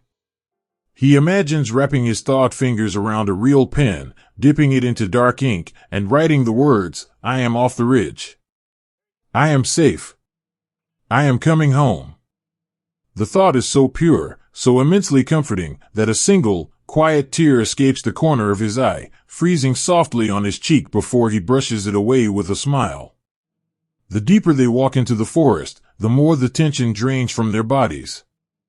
The defensive, hunched posture they had adopted to ward off the cold and the fear slowly softens. They begin to walk a little taller, their heads held a little higher. They look at the trees not as potential cover, but simply as trees, ancient, beautiful pillars of wood dusted with sparkling white frost. The forest is returning to its natural state, becoming a place of peace rather than a fortress of endurance. Soon, the scent of the winter air begins to change. The sharp, metallic tang of the frozen earth is gently replaced by a rich, deeply comforting aroma. It is the smell of wood smoke, thick and sweet, rising from iron stoves. And beneath the smoke, there is something even more miraculous, the scent of warm food. The rich, savory aroma of roasted meat, the sweet, yeasty smell of baking bread, and the dark, earthy fragrance of brewing coffee drift through the trees, wrapping around the weary soldiers like a physical embrace. It hits them like a wave of pure love. It is the smell of civilization, of care, of a world that has prepared a place for them to rest. Through the clearing, the encampment appears. It is a cluster of large, heavy canvas tents, their chimneys puffing cheerful white clouds into the crisp blue sky. Men in white aprons stand by massive, steaming field kitchens, holding large metal ladles. Medics wait by the doors of the hospital tents, holding stacks of thick, dry woolen blankets. As the boys of Elsenborn Ridge stagger into the camp, the bustling activity slows. The men in the rear line stop what they are doing and simply watch them arrive. There is a profound, silent reverence in the camp. They are looking at boys who have walked through the deepest, darkest valley of the winter and emerged on the other side. A young soldier, his legs finally giving out from the sheer relief of safety, sits heavily on a wooden bench near one of the kitchens. Almost immediately, a warm, incredibly soft blanket is draped over his shoulders, tucked gently around his neck by a pair of unseen hands. A large, enameled tin cup is pressed into his palms. He looks down into the cup. It is filled with a thick, steaming stew. He wraps his numb fingers around the hot metal, letting the heat seep into his aching joints. He brings the cup to his face and breathes in the steam. It smells like his grandmother's kitchen on a Sunday afternoon. It smells like absolute safety. He takes a slow, hesitant sip. The warmth of the broth travels down his throat, spreading a radiant, glowing heat through his chest. It thaws the last, lingering ice in his soul. He looks up from his cup and sees the boy sitting next to him, the same boy who had shared his shallow dugout, who had offered him the last piece of a crushed peppermint candy in the pitch black of the longest night. They look at each other, their faces illuminated by the bright, winter sun and the gentle steam rising from their cups. They do not need to say a word. The bond forged in the deep frost of the ridge is an unbreakable, silent tether between them. They see the survival in each other's eyes. They see the quiet, beautiful truth that they carried each other through the storm. All around the camp, the crushing weight of the past days is dissolving into the winter air. Boots are carefully unlaced. Frozen socks are gently peeled away from aching feet. Voices, which had been reduced to hushed, fearful whispers, slowly begin to rise into normal, conversational tones. The sound of soft laughter, a sound that had been entirely exiled from the woods, returns, a delicate, musical note floating on the breeze. The ridge is far behind them now, a silent, white monument standing guard over the valley. It belongs to the ancient pines and the gentle, falling snow. The boys have left their foxholes, they have walked the path cleared by their brothers, and they have found their way back to the light. Wrapped in their warm blankets, their stomachs full and their hearts quiet, they lean back against the wooden benches. The sun is bright, the sky is a vast, endless blue, and the air is perfectly still. They close their eyes, listening to the comforting murmur of the camp, the crackle of the wood stoves, and the steady, peaceful rhythm of their own breathing. They have followed the footprints out of the dark, and now, bathed in the soft, golden light of the winter afternoon, they finally allow themselves to drift into a deep, beautiful, and profoundly safe sleep. A home is not made of stone and slate, but of the gentle memories woven into the very air within its walls. The great storm that swept over Elsenborn Ridge has finally exhaled its last, exhausted breath, leaving behind a profound and echoing stillness. The soldiers, with their heavy coats and weary eyes, have marched away, fading into the history of the deep woods. Now, the valleys beneath the ancient pines belong once again to the quiet, rolling blanket of the winter snow, and to the people who have loved this land since the beginning of their lives. Down the narrow, winding roads that thread through the hills, a slow and hesitant procession begins. They are the villagers, the families who fled into the freezing unknown when the thunder first broke across the sky. They are walking back. They move at a gentle, measured pace, pulling small wooden handcarts piled high with the fragile remnants of their displaced lives, heavy woolen blankets, a few battered cooking pots, and tightly bundled layers of clothing. The snow crunches softly beneath their leather boots and wooden clogs, a rhythmic, grounding sound that marks the steady cadence of their return. The landscape they walk through has been altered, bruised by the heavy hand of the winter and the echoes of the world's conflict. The trees along the road stand like quiet, scarred witnesses, their branches trimmed by unseen forces, their bark chipped and splintered. Yet, the snow has done its best to bandage the earth, draping a soft, forgiving white veil over the broken timber and the deep craters in the soil. The villagers do not look at the scars with anger, they look at them with a quiet, heavy sorrow, acknowledging the deep wounds borne by the forest that has always sheltered them. As the road curves around the base of the ridge, the village slowly materializes through the pale, silvery mist of the morning. It is a heartbreaking sight, rendered in stark shades of charcoal and white. The ancient, sturdy houses, built from thick stones gathered from the surrounding fields generations ago, have been broken. Roofs of dark slate have collapsed inward under the weight of the snow and the violence of the days past. Chimneys lean at precarious angles, and wooden shutters hang loosely from bent iron hinges.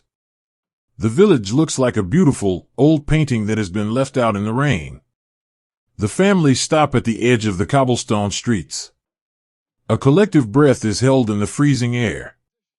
To look upon the ruins of the places where they learned to walk, where they celebrated the harvest, where they rocked their children to sleep, is a crushing weight upon the heart.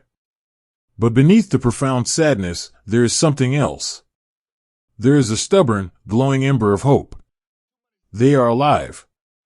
They have navigated the dark, and they have made it back to the very place where their roots are anchored deep within the soil. An older woman, her silver hair wrapped tightly in a dark, woven shawl, steps forward. She leaves her small cart by the roadside and walks slowly toward a house near the center of the village. The heavy oak door is half open, jammed against a drift of snow that has blown into the front hallway. She presses her gloved hands against the rough wood and pushes gently. The door yields with a soft, mournful creak, inviting her back into the shadows of her own life. Inside, the parlor is a quiet landscape of hearth and ashes. The snow has drifted across the wooden floorboards, dusting the overturned chairs and the heavy, wooden dining table. The air smells of damp soot, cold stone, and the faint, lingering scent of ancient pine. She walks through the room with the reverence of someone stepping into a cathedral. She is not looking at the destruction, she is searching for the survival. She kneels beside the great stone fireplace, where the ashes of a fire lit weeks ago still lie gray and cold upon the hearth. Her hands, trembling slightly from the chill and the emotion of the moment, sift gently through the debris. Beneath a fallen piece of charred timber, her fingers brush against something smooth and cold. She pulls it free, wiping away the dark soot with the hem of her apron. It is a small, porcelain teacup, painted with delicate blue flowers. It is entirely intact, miraculously preserved in the heart of the ruin. She cradles the fragile cup in her palms, holding it close to her chest. A single, silent tear escapes her eye, tracing a warm path down her withered cheek before falling onto the dusty floor. In that tiny, unbroken piece of porcelain, she finds the absolute promise of tomorrow. It is a whisper from the past, telling her that beauty and fragility can survive the heaviest of storms. Further down the street, a young father is digging through the snow that has collapsed into his family's bedroom. His wife stands in the doorway, holding their young daughter tightly in her arms. He is pulling away broken slate and splintered roof beams, his breath pluming in the cold air, his muscles aching with the effort. He stops suddenly, letting out a soft, shuddering breath. He turns and walks back to his wife, holding a carved wooden cradle. It is scratched, and one of the rockers is slightly splintered, but it is whole. He sets it down gently on the snow-covered cobblestones. The little girl reaches out from her mother's arms and touches the familiar wood, a bright, innocent smile breaking across her face. The father wraps his arms around them both, burying his face in his wife's woolen collar.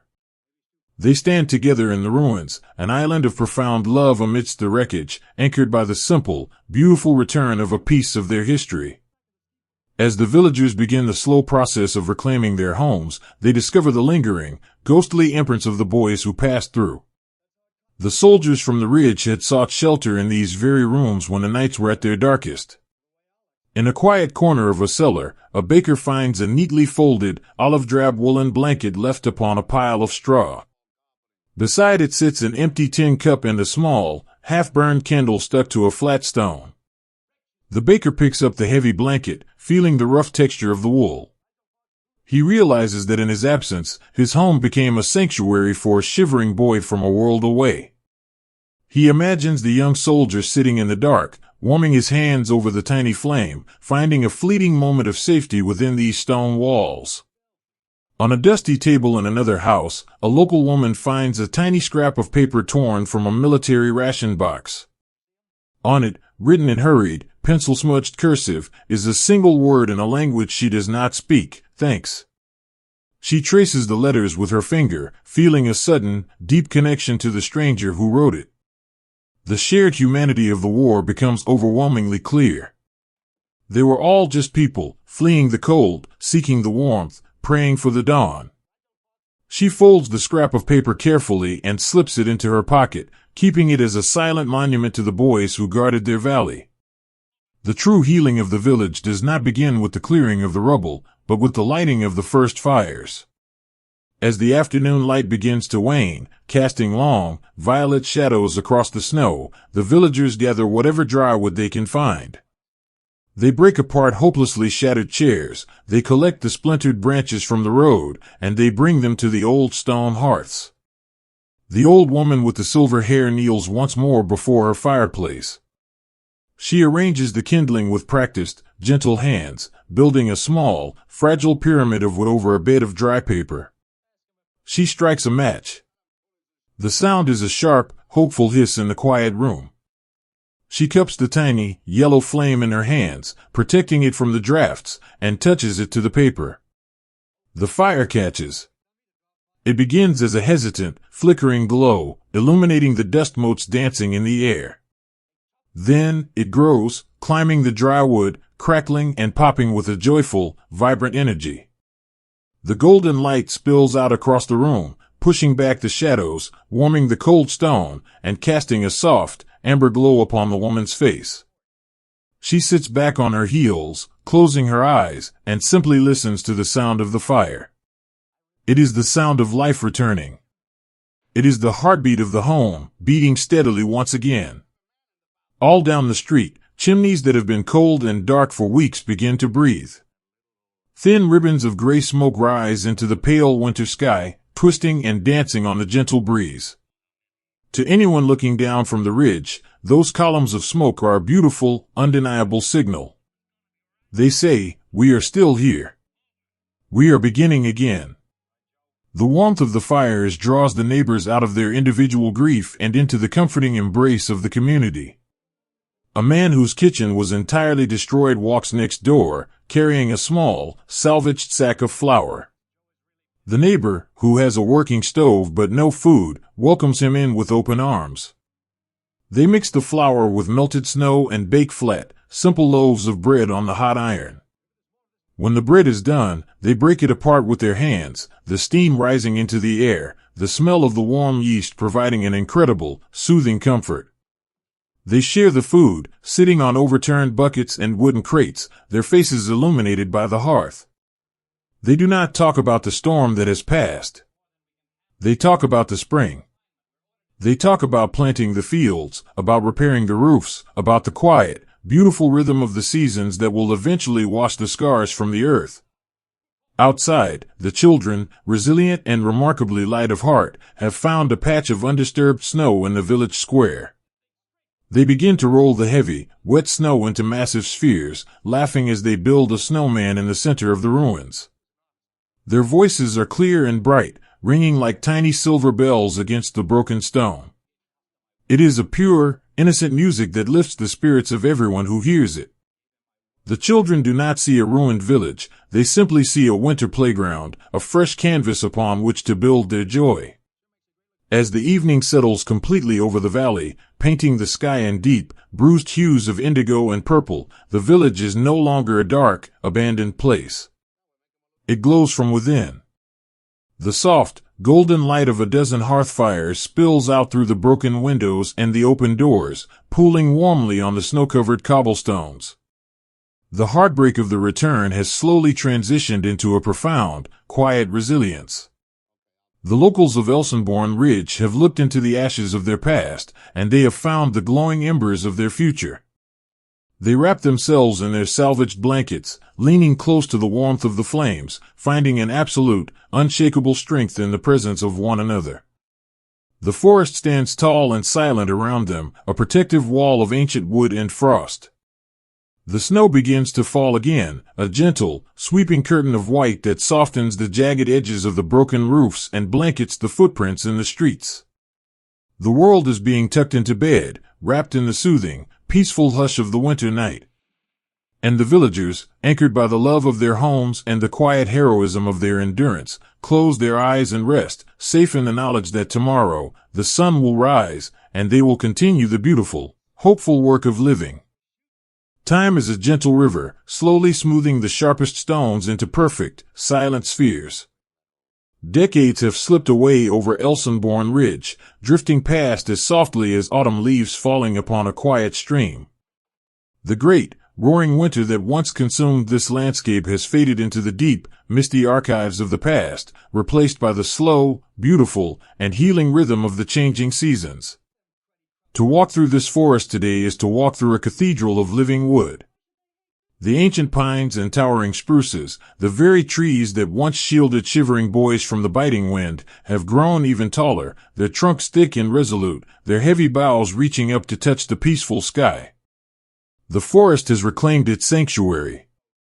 The earth, which was once torn and scarred, is now covered in a thick, luxurious carpet of rust-colored pine needles and vibrant, emerald moss.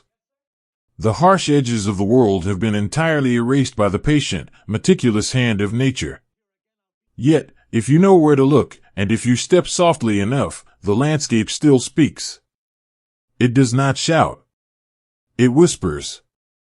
Scattered beneath the shadows of the great evergreens, there are gentle indentations in the forest floor. They are shallow, bowl-shaped hollows in the earth, softened by years of falling leaves, blooming ferns, and drifting snow. To a casual traveler, they might look like natural dips in the terrain, perhaps places where a large boulder once rested, or where a deer might curl up to sleep. But these are the foxholes. They are the frozen fortresses of snow and will, now transformed into soft, green cradles. These shallow depressions are the keepers of profound, quiet secrets. They hold the memories of the boys who became men in the dark. If you kneel beside one of these moss-covered hollows and close your eyes, you can almost feel the echoes in the valley. They are not the echoes of conflict, for the forest has long since absorbed those heavy sounds and buried them deep beneath the roots. The echoes that remain are incredibly gentle. They are the phantom sounds of a match being struck in the pitch black, flaring with a sudden, beautiful hiss of orange light. They are the soft, papery rustle of a letter from home being unfolded by numb, trembling fingers. They are the low, rhythmic hum of a shared song, hummed to push back the creeping isolation of the night. The forest remembers it all. The trees stood as silent witnesses to the most intimate, vulnerable moments of these young lives. They watched as a boy from a crowded city offered his last, dry pair of socks to a boy from a quiet farm. They felt the frantic, exhausted beating of young hearts leaning against their rough bark. They caught the whispered prayers that drifted up into the snowy canopy, holding them safe in their branches.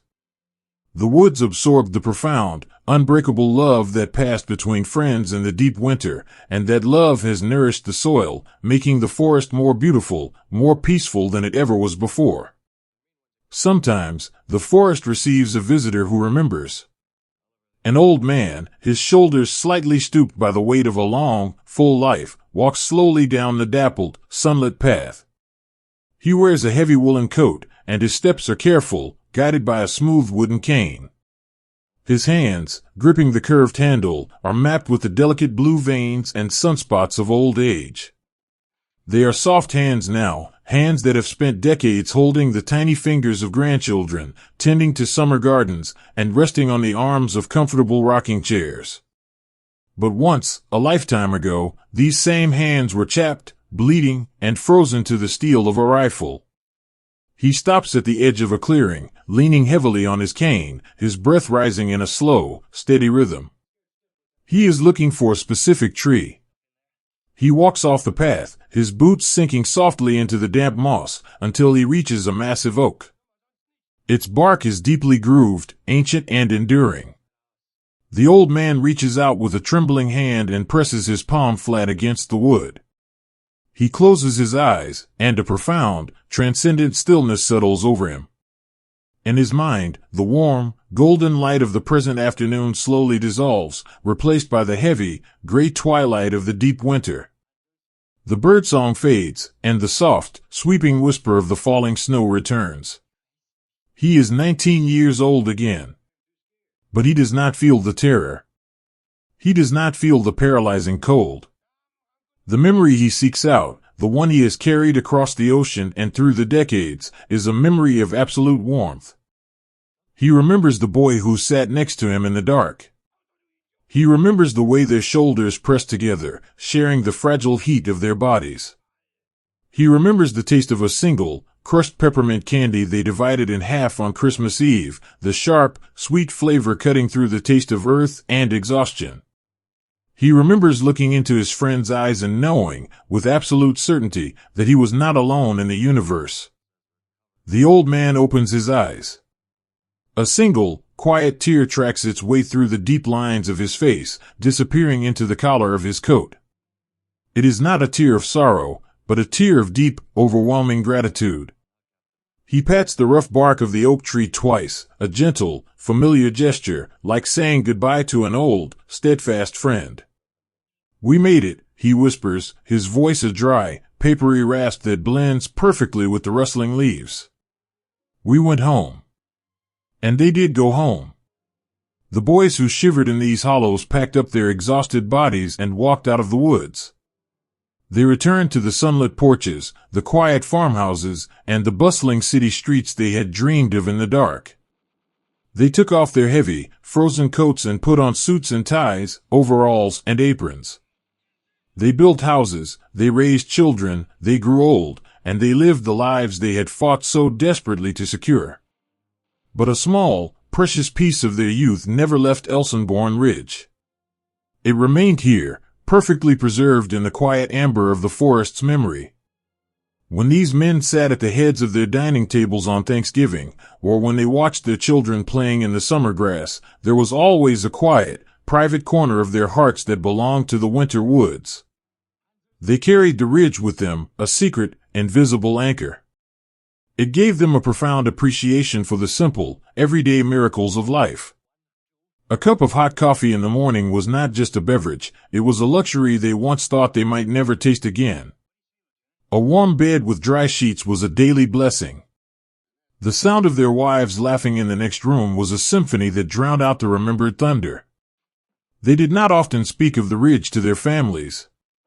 The magnitude of the cold, the sheer, crushing weight of the isolation, and the profound, desperate bonds of their brotherhood were things that simply could not be translated into the language of peacetime.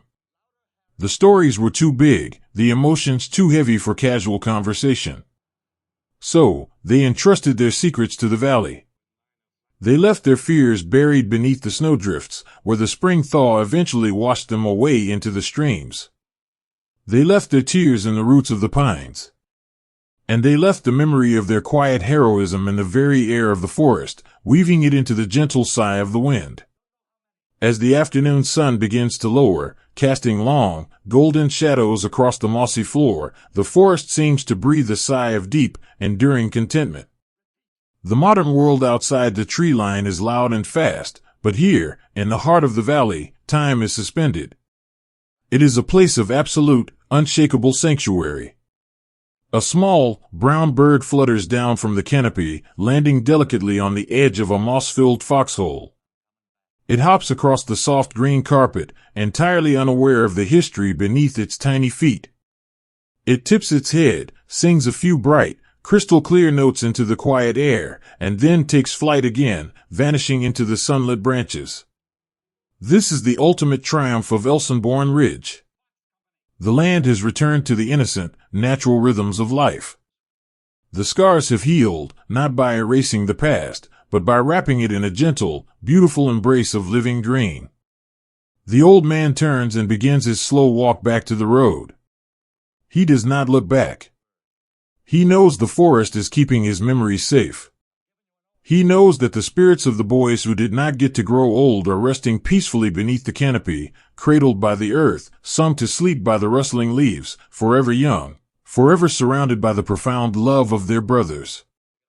The shadows lengthen, and the first stars begin to prick through the violet sky above the treetops. The valley settles into its nightly slumber. The air cools, carrying the crisp, clean scent of the coming evening. The echoes of the past soften until they are nothing more than a feeling in the air, a feeling of deep peace, of quiet resilience, and of a love that transcends time. The forest stands tall, a silent, beautiful guardian of the dark, holding the history of the boys who became men on that ridge, wrapping their stories in a soft, eternal lullaby as the twilight slowly, gently covers the world. The deepest wounds of the earth are eventually healed by the quiet, falling snow. If you were to stand upon the crest of Elsenborn Ridge tonight, looking out over the vast, rolling expanse of the valleys, you would not find a battlefield. You would find a sanctuary. The heavy, bruised skies of the past have long since cleared, leaving behind a vast and breathless canopy of deep, velvet indigo. And from that endless night sky, the snow has begun to fall once more. But it does not fall with the biting, bitter fury of the forgotten winter. It falls gently now. It drifts down through the ancient, towering pines with a slow, mesmerizing grace, like millions of tiny, crystalline feathers loosed from the wings of the dark. The flakes catch the pale, silvery light of the moon, sparkling for a brief, beautiful moment before settling softly onto the forest floor. There is no wind to drive them, no roaring thunder to shake them from the branches. There is only a profound, echoing peace. The kind of peace that settles deep into the marrow, soothing the weary soul and whispering that the long day is finally done. This ridge is a place of profound memory, but the memories it holds are no longer shaped by fear. Time, with its slow and patient hands, has washed the terror away, letting it drain into the deep earth and vanish beneath the roots. What remains here, suspended in the crisp winter air and woven into the very bark of the evergreens, is something far more powerful. What remains is love. The silence of Elsenborn Ridge today is not an empty silence. It is a full, resonant quiet, brimming with the echoes of the boys who became brothers in the dark. As the snow blankets the gentle, moss-covered dimples in the earth, the shallow hollows that once sheltered shivering men from the storm, it tucks those memories safely into bed. Imagine, for a moment, the vast amount of human kindness that was poured into this soil. In the darkest, coldest hours, when the world seemed to have entirely lost its mind, this frozen ridge became a crucible of absolute devotion. It was here that a boy from a crowded city apartment learned how to softly rub the freezing hands of a farmer's son, breathing his own warm life into numb fingers. It was here that single, stale cigarettes were passed back and forth in the pitch black like sacred offerings, the brief, orange glow illuminating faces streaked with dirt and illuminated by a quiet, stubborn grace. Those moments of everyday heroism did not evaporate when the spring came. They sank into the ridge. They became part of the landscape. When you walk through these woods and feel a sudden, inexplicable warmth in the center of your chest, it is not just the exertion of the climb. It is the lingering presence of that shared sacrifice.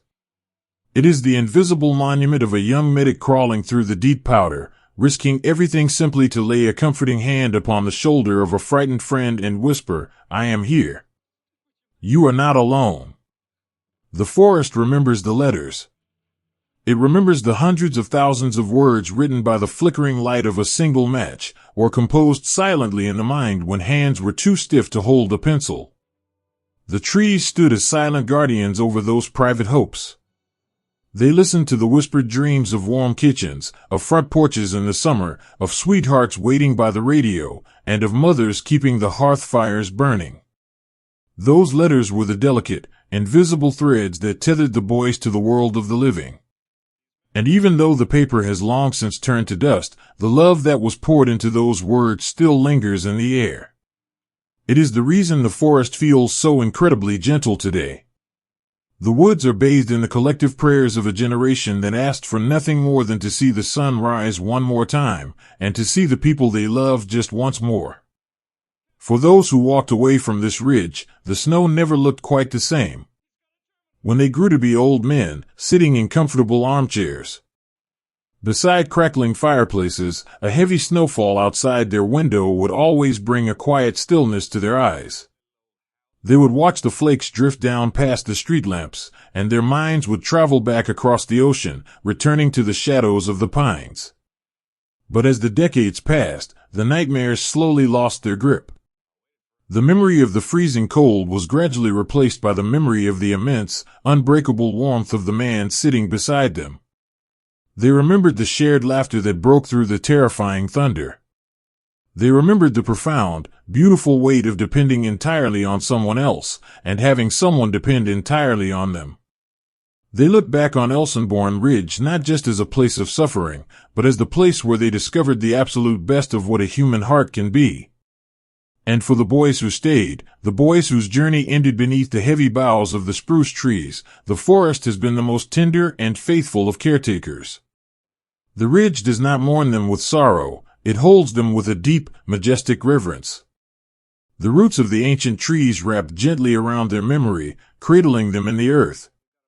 Every spring, when the snow melts and the streams rush down into the valleys, vibrant wildflowers push their way through the soil, a colorful, living tribute to their youth and their courage. And every winter, the snow returns, a soft, white blanket drawn up to their chins, keeping them warm, keeping them safe, keeping them hidden from the noise of the modern world. They are forever young in the shadow of the pines.